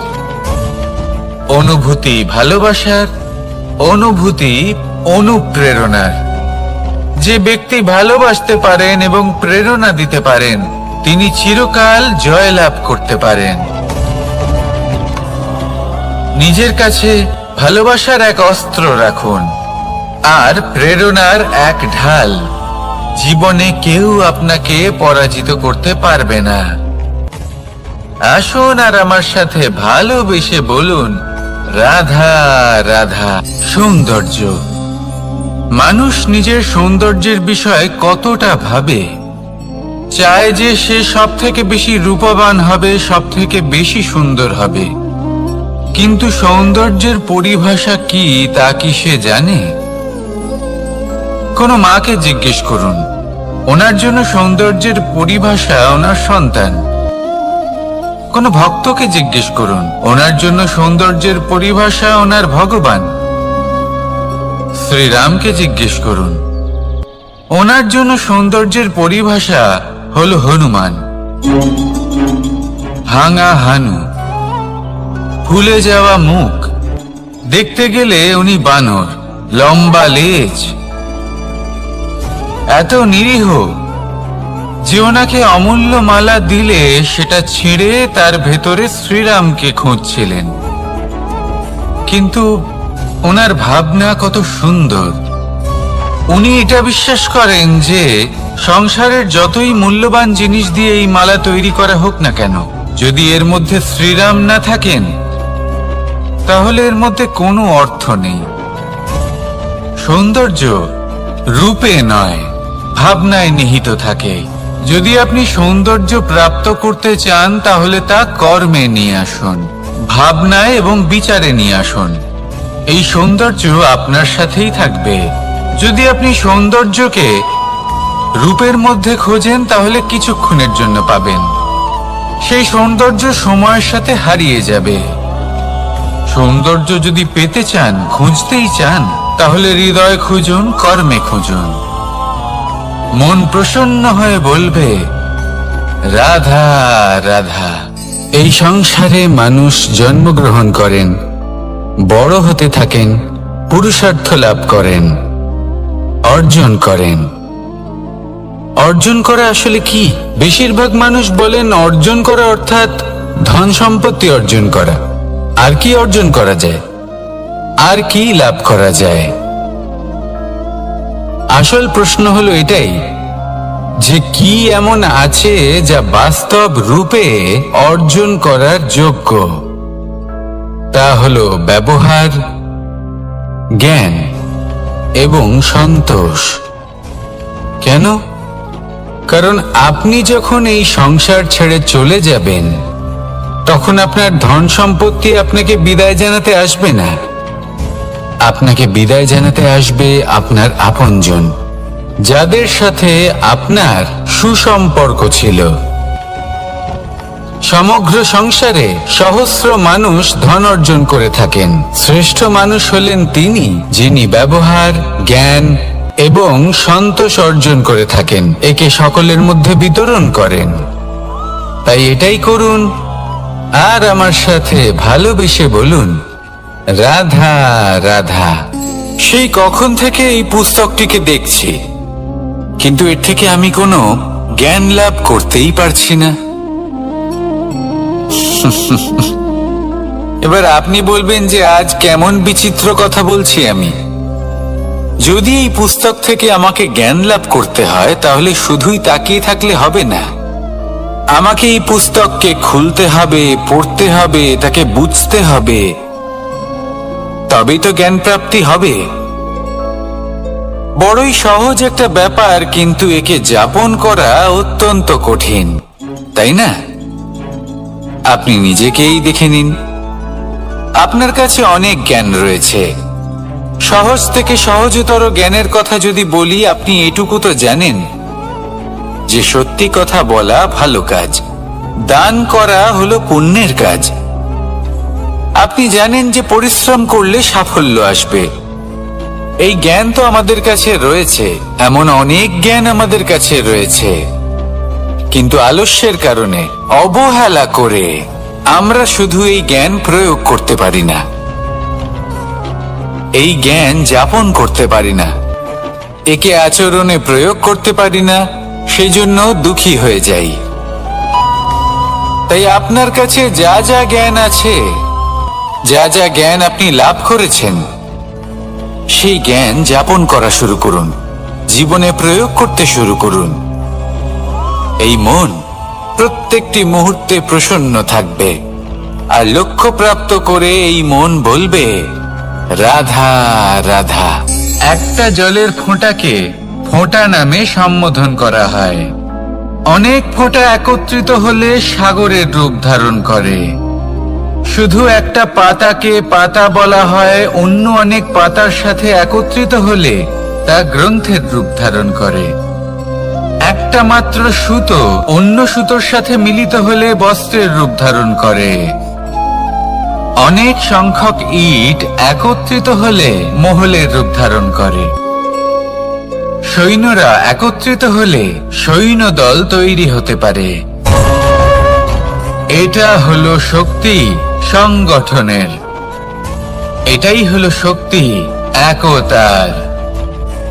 তা সে বনস্পতি হোক বা কোনো ব্যক্তি হোক, কোনো মনোভাবই হোক, যদি একা থাকে তাহলে দুর্বল হয়ে পড়বে। যদি সংগঠিত থাকে তাহলে শক্তিও বাড়বে, আর আপনাকে সামনে এগিয়েও নিয়ে যাবে। তাই এই একতায় বিশ্বাস রাখুন, আর আমার সাথে ভালোবেসে বলুন, রাধা রাধা। এমন কিছু রয়েছে মানুষের মনে, তাদের জীবনে এমন এক আবেগ যা সর্বজন বিদিত, যা সবাই জানেন যে উপস্থিত আছে, সেটাকে আমরা সমস্যা বলে থাকি। এমনিতে আমরা সকলেই জানি যে এমন কোনো গৃহ নেই যেখানে মৃত্যুর ছায়া পড়েনি, এমন কোনো বৃক্ষ নেই যার দ্বারা ওষুধ তৈরি সম্ভব নয়, এমন কোনো অন্ন নেই যা সময়ের সাথে বিষ বা অমৃতে পরিণত হতে পারে। এবার এই সমস্যাগুলি কোনো ব্যক্তির জন্য সমস্যা হতে পারে, কিন্তু নিজে থেকে এরা কোনো সমস্যাই নয়। এরা আসে আমাদের সাহায্য করতে, আমাদের কিছু শেখাতে। আপনি নিজেই দেখুন, পর্বতের শিখর থেকে কোনো এক পাখি পড়ে গিয়ে নিজের প্রাণ ত্যাগ করলো। সেটা কখন সম্ভব? যখন সেই পাখি ওড়ার চেষ্টাই করে না। তখন যখন কোনো ব্যক্তি জলে পড়ে যান এবং ডুবে গিয়ে নিজের প্রাণ হারান, এর সম্ভাবনা কখন বেশি থাকে? যখন সেই ব্যক্তি সাঁতার কাটার চেষ্টাই করেন না। তখন এই সমস্যা প্রত্যেকের জীবনে থাকবেই, কিন্তু এটা মনে রাখা প্রয়োজনীয় যে কোনো সমস্যা পরিস্থিতির কারণে সমস্যা হয়ে ওঠে না। এই পরিস্থিতি যখন আমাদের সামনে আসে, আমাদের তা কঠিন মনে হয়, আমরা নতমস্তক হয়ে পড়ি, ভয়ভীত হয়ে পড়ি, তার সম্মুখীন হতে পারি না। তখন তা সমস্যার রূপ নেয়। দৃঢ় হয়ে দাঁড়িয়ে থাকুন সাহসের সাথে, এই পরিস্থিতিগুলির সম্মুখীন হন, দেখবেন সমস্যা কখন সাফল্যে পরিণত হবে আপনি জানতেই পারবেন না। আসুন আমার সাথে ভালোবেসে বলুন, রাধা রাধা। এই সংসারে কখনো কোনো ব্যক্তিকে তার বাইরের পোশাক দেখে বিচার করার চেষ্টা করবেন না, এটা খুব বড় ভুল করবেন। যেমন আমরা জীবনে অনেক সময় এমন করি, ধরুন কোথাও একটা গাছ দেখলাম, খুব বিশাল আকারের একটা গাছ, যেটা মাটির থেকে অনেক উঁচুতে পৌঁছে গেছে, যার বিশাল শাখা আছে। সেগুলো দেখে আমরা ভাবি যে এই গাছে হয়তো কত সুস্বাদু ফল আছে। আমরা সেই গাছের পরিচর্যা করতে থাকি, আবার অন্যদিকে হলো একটি তৃণ, যেটা মাটি থেকে কিছুটা উঁচুতে পৌঁছেছে, কিন্তু সেই তৃণর নিচে, মাটির নিচে অত্যন্ত সুস্বাদু ফল বা সবজি জন্ম নেয়, যা আমাদের স্বাস্থ্যের পক্ষে অত্যন্ত উপকারী। সেই জন্য কখনো আবরণ দেখে কাউকে বিচার করতে চেষ্টা করবেন না। তার বদলে এটা বোঝার চেষ্টা করুন যে আপনার সামনে যে ব্যক্তি আছে বা বস্তু আছে তার বিশেষত্ব কি। যদি এই বিশেষত্ব বোঝার ক্ষমতা আপনি অর্জন করেন, যদি এই শিল্প আপনি নিজের ভেতরে জাগ্রত করেন, তাহলে এই সংসারে বিশেষত্ব কি সেটা আপনি জানতে পারবেন। আর এই সমস্ত খেলা দৃষ্টি থেকে নয়, দৃষ্টিভঙ্গি থেকে জন্ম নেয়। দৃষ্টিভঙ্গি সবসময় শুভ রাখুন আর আমার সাথে ভালোবেসে বলুন, রাধা রাধা। যখন মানুষের মৃত্যু হয় তখন কি হয়? অনেক সংখ্যক মানুষ শোক পালন করতে চলে আসেন। যে ব্যক্তি মৃত্যু লাভ করেছেন তার অনেক বস্তু থাকে যেগুলো তার প্রিয়, যেগুলো তিনি ব্যবহার করেছেন। তার শয্যা, তার বস্ত্র, তার আভূষণ সবকিছু তার থেকে বিচ্ছিন্ন করা হয় এবং খালি হাতে তাকে শ্মশানের উদ্দেশ্যে রওনা করা হয়। আমি আপনাকে এই প্রশ্ন করতে চাই, আপনি এই সংসারে কি অর্জন করেছেন? ধন সম্পত্তি, বস্ত্র, আভূষণ, এই সবকিছু যে আপনি অর্জন করেছেন, আপনার মৃত্যুর পরে তা আপনার থেকে দূর হয়ে যাবে। এর উত্তর হলো একটাই, আপনার কর্ম। শুধু সেটাই আছে যে একান্ত আপনার, আর শুধু সেটাই এই সংসার থেকে চলে যাওয়ার পরেও সংসারেই জীবিত থাকবে। যদি আপনি দুষ্কর্ম করেন, তাহলে এই সংসার আপনাকে একটি অনুচিত উদাহরণ হিসেবে মনে রাখবে যে এই ব্যক্তি খুব পাপী ছিল, অনুচিত কর্ম করতেন। যে পথে তিনি চলেছেন সেই পথে কারোর চলা উচিত নয়। সেখানেই যদি আপনি সৎকর্ম করেন, তাহলে সংসার চিরকাল এটাই বলবে যে খুব ভালো মানুষ ছিলেন, সবাইকে ভালোবাসতেন, সবাইকে সাহায্য করতেন, আমার খুব প্রিয় মানুষ ছিলেন। এটাই হলো শ্রেষ্ঠ কর্ম। সেই জন্য জীবনে শুধুমাত্র ধন সম্পত্তি, আভূষণ এই সব অর্জন করতে গিয়ে নিজের মনোনিবেশ করবেন না। শ্রেষ্ঠ কর্ম করুন। সংসার থেকে চলে যাওয়ার পরেও এই কর্মই এই সংসারে আপনাকে জীবিত রাখবে। আসুন আমার সাথে ভালোবেসে বলুন, রাধা রাধা। আমরা সবাই সূর্যকে সম্মান করি, ওনাকে শ্রদ্ধা করি, ওনাকে পুজো করি। এই সূর্য আমাদের শক্তি প্রদান করেন, প্রকাশ প্রদান করেন। কখনো কখনো উষ্ণতা এতটাই বাড়িয়ে তোলেন, এতটাই তপ্ত করে তোলেন, আমাদের একথা মনে হয় যে আমাদের এই শরীর জ্বলে যাচ্ছে। তখনও আমরা বিরোধিতা করি না, তাকে কটু কথা শোনাই না, আমরা সসম্মানে তা গ্রহণ করি। কেন কেন করি? কারণ আমরা জানি যে সন্ধেবেলা যখন সূর্যাস্ত হবে তখন শুধুমাত্র অন্ধকার বাকি থাকবে। ঠিক কিছুটা এরকমই হয় আমাদের মাতা পিতাও, যিনি আমাদের জন্ম দেন, আমাদের ভরণ পোষণ করেন, আমাদের বড় করেন, আমাদের প্রেম প্রদান করেন। কখনো কখনো তাদের মুখ থেকে কটু কথা নিঃসৃত হয়, আমাদের দুঃখ হয়, কিন্তু তখন আমাদের এটা বোঝা উচিত এগুলি নিঃসৃত হচ্ছে আমাদেরই মঙ্গলের জন্য। যেমন সূর্যদেব, উনিও উত্তাপ দিয়ে থাকেন আমাদেরই মঙ্গলের জন্য, যাতে ফসল পাকতে পারে, যাতে জল বাষ্প হয়ে মেঘ হতে পারে, বৃষ্টি হতে পারে, আর এই সংসারে নিরন্তর জলের প্রবাহ থাকে। আমাদের মাতা পিতা, তাদের কঠোর আচরণ, তাদের কঠোর অনুশাসনের পেছনে লুকিয়ে থাকে ওনাদের ভালোবাসা। আমাদের তা বুঝতে হবে, সসম্মানে ওনাদের গ্রহণ করতে হবে। কারণ ঠিক সূর্যাস্তের পরে যেমন চতুর্দিক অন্ধকারচ্ছন্ন হয়ে যায়, তেমনি আমাদের জীবন থেকে যখন আমাদের মাতা পিতা চলে যায়, তখন আমাদের জীবনেও শুধু এবং শুধুমাত্র অন্ধকারই ছেয়ে থাকে। সেই জন্য নিজের মাতা পিতাকে সম্মান করুন, ওনাদের ভালোবাসা প্রদান করুন। এই মন আর এই জীবন প্রসন্ন হয়ে বলবে, রাধা রাধা। কিছু মানুষ বলেন যে নিরন্তর কাজ করলে, পুরুষার্থ পালন করলে এই জীবন বদলে ফেলা সম্ভব। আজ আমি আপনাকে বোঝাবো যে এক মুহূর্ত, সময় আর সিদ্ধান্ত কতটা গুরুত্বপূর্ণ হয়। এক মুহূর্তই যথেষ্ট।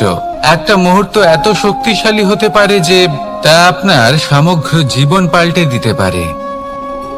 এমন এক সময় ছিল শ্রীরামের কাছে, যখন ওনাকে সিদ্ধান্ত নিতে হয় যে উনি নিজের পিতার আদেশ পালন করতে বনবাসে যাবেন নাকি যাবেন না। উনি সেই আদেশ পালন করেছিলেন, তারপর সময় অনুসারে উপযুক্ত সিদ্ধান্ত নিলেন। আর আজ সকলের মনে বসবাস করেন শ্রীরাম। আর অন্যদিকে আছে রাবণ। ওনার কাছে একটা সময় ছিল, একটা সুযোগ ছিল নিজের প্রারব্ধকে শুভ করে তোলার। উনি ভুল করলেন আর মৃত্যু লাভ করলেন। নির্বাচন সবসময় আপনার হাতে, শুধু আপনাকে সময়কে বুঝতে হবে, সেই মুহূর্তকে বুঝতে হবে আর উচিত সিদ্ধান্ত নিতে হবে, ব্যাস। বুঝতে শিখুন এই সময়ের দাবি কি, বুঝতে শিখুন এই সময়ের ইচ্ছে কি, আর উচিত সিদ্ধান্ত নিন। আর আমার সাথে ভালোবেসে বলুন, রাধা রাধা। জ্ঞান এবং অহংকার, এই দুইয়ের মধ্যে সম্পর্ক কোথায়? সম্পর্ক ঠিক সেরকম যেরকম হাত এবং কাঁকনের, যেমন চোখ এবং দৃষ্টির সম্পর্ক। এবার আপনি বলবেন, আমি কি বলছি? জ্ঞান এবং অহংকারের এমন সম্পর্ক কি করে হতে পারে? দেখুন, যে ব্যক্তি জ্ঞানী, যার কাছে জ্ঞান রয়েছে এবং তিনি জানেন যে তার কাছে জ্ঞান রয়েছে, তার মধ্যে নিজে থেকেই অহংবোধ জাগ্রত হয়। খুব কম সংখ্যক এমন জ্ঞানী ব্যক্তি আছেন যারা নিজেদের অহংকারের বিষয়ে আঁচ করতে পারেন। প্রকৃত জ্ঞানী হলেন তিনি, যিনি নিজের জ্ঞানের সদ্ব্যবহার করে অহংকারকে দূর করেন। উচিত সময়ে বুঝে যান, নিজের অন্তর যাচাই করে এই বিষয়টা দেখেন যে তার অন্তরে অহংবোধ জাগ্রত হচ্ছে এবং নিজেকে সেখানেই থামিয়ে দেন, যাতে অহংকারের পথে তিনি অগ্রসর না হয়ে যান। এই অহংকার কখন উচিত, কখন অনুচিত, কখন প্রয়োগ করা উচিত, উচিত নয়, কখন বাধা দেওয়া উচিত, এটা শেখা অত্যন্ত প্রয়োজনীয়। আর যদি এটা আপনি শিখতে পারেন, তাহলে আপনি একজন জ্ঞানীও হয়ে উঠবেন এবং সুখীও থাকবেন। তাই মনে রাখবেন, এই জ্ঞান নিয়ে কখনোই অহংকার করবেন না, বরং সবসময় নিজের অহংবোধের বিষয়ে প্রকৃত ধারণা রাখবেন। আসুন আমার সাথে ভালোবেসে বলুন, রাধা রাধা। আমাদের জীবনে 7 ধরনের সুখ আছে, আর সেগুলো লাভ করার জন্য আমরা অত্যন্ত প্রচেষ্টা করি। কিন্তু কোনো প্রচেষ্টা করার পূর্বে তা কিভাবে করব সেটা বোঝা খুব প্রয়োজন, আর সেখানেই আমরা ভুল করে থাকি। যে কাজটা আমাদের পরে করা উচিত, সেটাই আমরা আগে করে বসি। আপনাকে স্পষ্ট করে বোঝাই, প্রত্যেক সুখের সাথে 2টি ক্রিয়া জড়িত থাকে। এবার যখন আমরা ধনের কথা বলি, তখনও 2টি ক্রিয়া জুড়ে থাকে। প্রথম ক্রিয়া হলো ধন অর্জন করা, দ্বিতীয় ক্রিয়া হলো ধনের ব্যবহার করা। আর জীবনে ধনের ব্যবহার করার পূর্বে ধন কিভাবে অর্জন করতে হয় তা শেখা অত্যন্ত প্রয়োজনীয়। আমরা মন্দিরে যাই, ভগবানের আরাধনা করি, তার জন্য পুজো করি, ওনাকে প্রসন্ন করতে চাই। কিন্তু তার আগে ভগবানের ওপর আস্থা রাখা প্রয়োজনীয়। যদি আপনার অটল বিশ্বাস থাকে তবেই আপনি প্রকৃত ভক্ত হয়ে উঠতে পারবেন। এবার যদি আপনি বক্তা হয়ে থাকেন, শ্রেষ্ঠ বক্তা হতে চান, এই সংসারের সামনে নিজের বক্তব্য রাখতে চান, তাহলে কথা বলার পূর্বে কথা শুনতে শিখুন। তবেই আপনি একজন শ্রেষ্ঠ বক্তা হয়ে উঠতে পারবেন। জীবনে সম্পর্ক স্থাপন করার আগে সম্পর্ক বজায় রাখতে শিখুন। তবেই আপনি একজন প্রকৃত সাথী হয়ে উঠবেন। জীবনে পরাজয় মানার পূর্বে বিজয়ী হওয়ার চেষ্টা কিভাবে করতে হয় সেটা শিখুন। তবেই আপনি একজন নিপুণ ব্যক্তি হয়ে উঠবেন। অন্তিম এবং সবথেকে গুরুত্বপূর্ণ কথা, জীবনে ভালোবাসা লাভ করার পূর্বে ভালোবাসা প্রদান করতে শিখুন। তবেই আপনি একজন প্রকৃত প্রেমী হয়ে উঠবেন। আসুন আমার সাথে ভালোবেসে বলুন, রাধা রাধা। এই সংসারের সবথেকে বড় যুদ্ধ কোনটা? দেবসুরের যুদ্ধ যা অনেক বছর ধরে চলেছিল, নাকি রাম রাবণের যুদ্ধ, নাকি মহাভারত? না, সংসারের সবথেকে বড় যুদ্ধ হলো সেইটা যা নিজের সাথে লড়া হয়, নিজের মনের সাথে লড়া হয়, নিজের অন্তরের সাথে লড়া হয়। এটাই সবথেকে বড় যুদ্ধ। এবার নিজেই দেখুন আপনার সবথেকে বড় শত্রুকে। আপনার স্বার্থ, আপনার কামনাগুলি, আপনার অহংকারগুলি, যা আপনাকেই নষ্ট করে দেয়। যদি এদের ওপর আপনি বিজয় লাভ করতে পারেন, তাহলে ধরে নিন এই সংসারে সবার ওপরে আপনি বিজয় লাভ করতে পারবেন। এই সংসারে কেউ আপনাকে পরাজিত করতে পারবে না। কিন্তু তার জন্য প্রয়োজন অনুভূতির। অনুভূতি ভালোবাসার, অনুভূতি অনুপ্রেরণার। যে ব্যক্তি ভালোবাসতে পারেন এবং প্রেরণা দিতে পারেন, তিনি চিরকাল জয় লাভ করতে পারেন। নিজের কাছে ভালোবাসার এক অস্ত্র রাখুন আর প্রেরণার এক ঢাল। জীবনে কেউ আপনাকে পরাজিত করতে পারবে না। আসুন আর আমার সাথে ভালোবেসে বলুন, রাধা রাধা। সৌন্দর্য। মানুষ নিজের সৌন্দর্যের বিষয়ে কতটা ভাবে, চায় যে সে সব থেকে বেশি রূপবান হবে, সব থেকে বেশি সুন্দর হবে। কিন্তু সৌন্দর্যের পরিভাষা কি তা কি সে জানে? কোনো মাকে জিজ্ঞেস করুন, ওনার জন্য সৌন্দর্যের পরিভাষা ওনার সন্তান। কোনো ভক্তকে জিজ্ঞেস করুন, ওনার জন্য সৌন্দর্যের পরিভাষা ওনার ভগবান। শ্রীরামকে জিজ্ঞেস করুন, ওনার জন্য সৌন্দর্যের পরিভাষা হলো হনুমান। ভাঙা হানু, ফুলে যাওয়া মুখ, দেখতে গেলে উনি বানর, লম্বা লেজ, এত নিরীহ যে ওনাকে অমূল্য মালা দিলে সেটা ছিঁড়ে তার ভেতরে শ্রীরামকে খুঁজছিলেন। কিন্তু ওনার ভাবনা কত সুন্দর। উনি এটা বিশ্বাস করেন যে সংসারের যতই মূল্যবান জিনিস দিয়ে এই মালা তৈরি করা হোক না কেন, যদি এর মধ্যে শ্রীরাম না থাকেন তাহলে এর মধ্যে কোনো অর্থ নেই। সৌন্দর্য রূপে নয়, ভাবনায় নিহিত থাকে।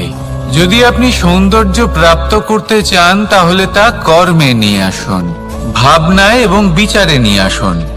এই সৌন্দর্য আপনার সাথেই থাকবে। যদি আপনি সৌন্দর্যকে রূপের মধ্যে খোঁজেন তাহলে কিছুক্ষণের জন্য পাবেন, সেই সৌন্দর্য সময়ের সাথে হারিয়ে যাবে। সৌন্দর্য যদি পেতে চান, খুঁজতেই চান, তাহলে হৃদয় খুঁজুন, কর্মে খুঁজুন। মন প্রসন্ন হয়ে বলবে, রাধা রাধা। এই সংসারে মানুষ জন্মগ্রহণ করেন, বড় হতে থাকেন, পুরুষার্থ লাভ করেন, অর্জন করেন। অর্জন করা আসলে কি? বেশিরভাগ মানুষ বলেন অর্জন করা অর্থাৎ ধন সম্পত্তি অর্জন করা। আর কি অর্জন করা যায়? আর কি লাভ করা যায়? আসল প্রশ্ন হলো এটাই যে কি এমন আছে যা বাস্তব রূপে অর্জন করার যোগ্য। তা হলো ব্যবহার, জ্ঞান এবং সন্তোষ। কেন? কারণ আপনি যখন এই সংসার ছেড়ে চলে যাবেন, তখন আপনার ধন সম্পত্তি আপনাকে বিদায় জানাতে আসবে না। আপনাকে বিদায় জানাতে আসবে আপনার আপনজন, যাদের সাথে আপনার সুসম্পর্ক ছিল। সমগ্র সংসারে সহস্র মানুষ ধন অর্জন করে থাকেন। শ্রেষ্ঠ মানুষ হলেন তিনি যিনি ব্যবহার, জ্ঞান এবং সন্তোষ অর্জন করে থাকেন, একে সকলের মধ্যে বিতরণ করেন। তাই এটাই করুন আর আমার সাথে ভালোবেসে বলুন, রাধা রাধা। সেই কখন থেকে এই পুস্তকটিকে দেখছি, কিন্তু এর থেকে আমি কোনো জ্ঞান লাভ করতেই পারছি না। এবার আপনি বলবেন যে আজ কেমন বিচিত্র কথা বলছি আমি। যদি এই পুস্তক থেকে আমাকে জ্ঞান লাভ করতে হয়, তাহলে শুধুই তাকিয়ে থাকলে হবে না। আমাকে এই পুস্তককে খুলতে হবে, পড়তে হবে, তাকে বুঝতে হবে, তবেই তো জ্ঞান প্রাপ্তি হবে। বড়ই সহজ একটা ব্যাপার, কিন্তু একে যাপন করা অত্যন্ত কঠিন, তাই না? আপনি নিজেকেই দেখে নিন। আপনার কাছে অনেক জ্ঞান রয়েছে।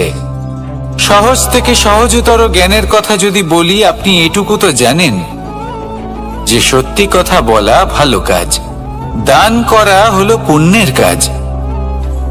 আপনি জানেন যে পরিশ্রম করলে সাফল্য আসবে। এই জ্ঞান তো আমাদের কাছে রয়েছে, এমন অনেক জ্ঞান আমাদের কাছে রয়েছে, কিন্তু আলস্যের কারণে, অবহেলা করে আমরা শুধু এই জ্ঞান প্রয়োগ করতে পারি না, এই জ্ঞান যাপন করতে পারি না, একে আচরণে প্রয়োগ করতে পারি না, সেই জন্য দুঃখী হয়ে যাই। তাই আপনার কাছে যা যা জ্ঞান আছে, যা যা জ্ঞান আপনি লাভ করেছেন, সেই জ্ঞান যাপন করা শুরু করুন, জীবনে প্রয়োগ করতে শুরু করুন। এই মন প্রত্যেকটি মুহূর্তে প্রসন্ন থাকবে, আর লক্ষ্য প্রাপ্ত করে এই মন বলবে, রাধা রাধা। একটা জলের ফোঁটাকে ফোঁটা নামে সম্বোধন করা হয়। অনেক ফোঁটা একত্রিত হলে সাগরের রূপ ধারণ করে। শুধু একটা পাতাকে পাতা বলা হয়, অন্য অনেক পাতার সাথে একত্রিত হলে তা গ্রন্থের রূপ ধারণ করে। একটা মাত্র সুতো অন্য সুতোর সাথে মিলিত হলে বস্ত্রের রূপ ধারণ করে। অনেক সংখ্যক ইট একত্রিত হলে মহলের রূপ ধারণ করে। সৈন্যরা একত্রিত হলে সৈন্যদল তৈরি হতে পারে। এটা হলো শক্তি সংগঠনের, এটাই হলো শক্তি একতার। তা সে বনস্পতি হোক বা কোনো ব্যক্তি হোক, কোনো মনোভাবই হোক, যদি একা থাকে তাহলে দুর্বল হয়ে পড়বে। যদি সংগঠিত থাকে তাহলে শক্তিও বাড়বে আর আপনাকে সামনে এগিয়েও নিয়ে যাবে। তাই এই একতায় বিশ্বাস রাখুন আর আমার সাথে ভালোবেসে বলুন, রাধা রাধা। এমন কিছু রয়েছে মানুষের মনে, তাদের জীবনে এমন এক আবেগ যা সর্বজন বিদিত, যা সবাই জানেন যে উপস্থিত আছে। সেটাকে আমরা সমস্যা বলে থাকি। এমনিতে আমরা সকলেই জানি যে এমন কোনো গৃহ নেই যেখানে মৃত্যুর ছায়া পড়েনি, এমন কোনো বৃক্ষ নেই যার দ্বারা ওষুধ তৈরি সম্ভব নয়, এমন কোনো অন্ন নেই যা সময়ের সাথে বিষ বা অমৃতে পরিণত হতে পারে।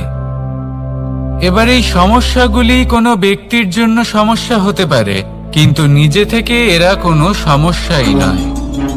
এরা আসে আমাদের সাহায্য করতে, আমাদের কিছু শেখাতে। আপনি নিজেই দেখুন, পর্বতের শিখর থেকে কোনো এক পাখি পড়ে গিয়ে নিজের প্রাণ ত্যাগ করলো। সেটা কখন সম্ভব? যখন সেই পাখি ওড়ার চেষ্টাই করে না।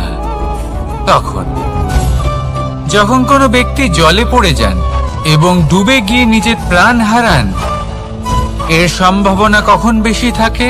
যখন সেই ব্যক্তি সাঁতার কাটার চেষ্টাই করেন না। তখন এই সমস্যা প্রত্যেকের জীবনে থাকবেই, কিন্তু এটা মনে রাখা প্রয়োজনীয় যে কোনো সমস্যা পরিস্থিতির কারণে সমস্যা হয়ে ওঠে না। এই পরিস্থিতি যখন আমাদের সামনে আসে, আমাদের তা কঠিন মনে হয়। আমরা নতমস্তক হয়ে পড়ি, ভয়ভীত হয়ে পড়ি, তার সম্মুখীন হতে পারি না। তখন তা সমস্যার রূপ নেয়। দৃঢ় হয়ে দাঁড়িয়ে থাকুন সাহসের সাথে, এই পরিস্থিতিগুলির সম্মুখীন হন। দেখবেন সমস্যা কখন সাফল্যে পরিণত হবে আপনি জানতেই পারবেন না। আসুন আমার সাথে ভালোবেসে বলুন, রাধা রাধা। এই সংসারে কখনো কোনো ব্যক্তিকে তার বাইরের পোশাক দেখে বিচার করার চেষ্টা করবেন না। এটা খুব বড় ভুল করবেন। যেমন আমরা জীবনে অনেক সময় এমন করি। ধরুন কোথাও একটা গাছ দেখলাম, খুব বিশাল আকারের একটা গাছ, যেটা মাটির থেকে অনেক উঁচুতে পৌঁছে গেছে, যার বিশাল শাখা আছে। সেগুলো দেখে আমরা ভাবি যে এই গাছে হয়তো কত সুস্বাদু ফল আছে। আমরা সেই গাছের পরিচর্যা করতে থাকি। আবার অন্যদিকে হলো একটি তৃণ, যেটা মাটি থেকে কিছুটা উঁচুতে পৌঁছেছে, কিন্তু সেই তৃণর নিচে, মাটির নিচে অত্যন্ত সুস্বাদু ফল বা সবজি জন্ম নেয়, যা আমাদের স্বাস্থ্যের পক্ষে অত্যন্ত উপকারী। সেই জন্য কখনো আবরণ দেখে কাউকে বিচার করতে চেষ্টা করবেন না। তার বদলে এটা বোঝার চেষ্টা করুন যে আপনার সামনে যে ব্যক্তি আছে বা বস্তু আছে, তার বিশেষত্ব কি।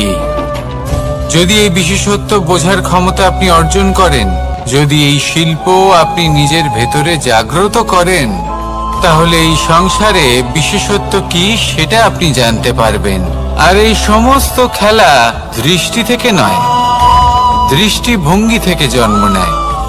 দৃষ্টিভঙ্গি সবসময় শুভ রাখুন আর আমার সাথে ভালোবেসে বলুন, রাধা রাধা। যখন মানুষের মৃত্যু হয় তখন কি হয়?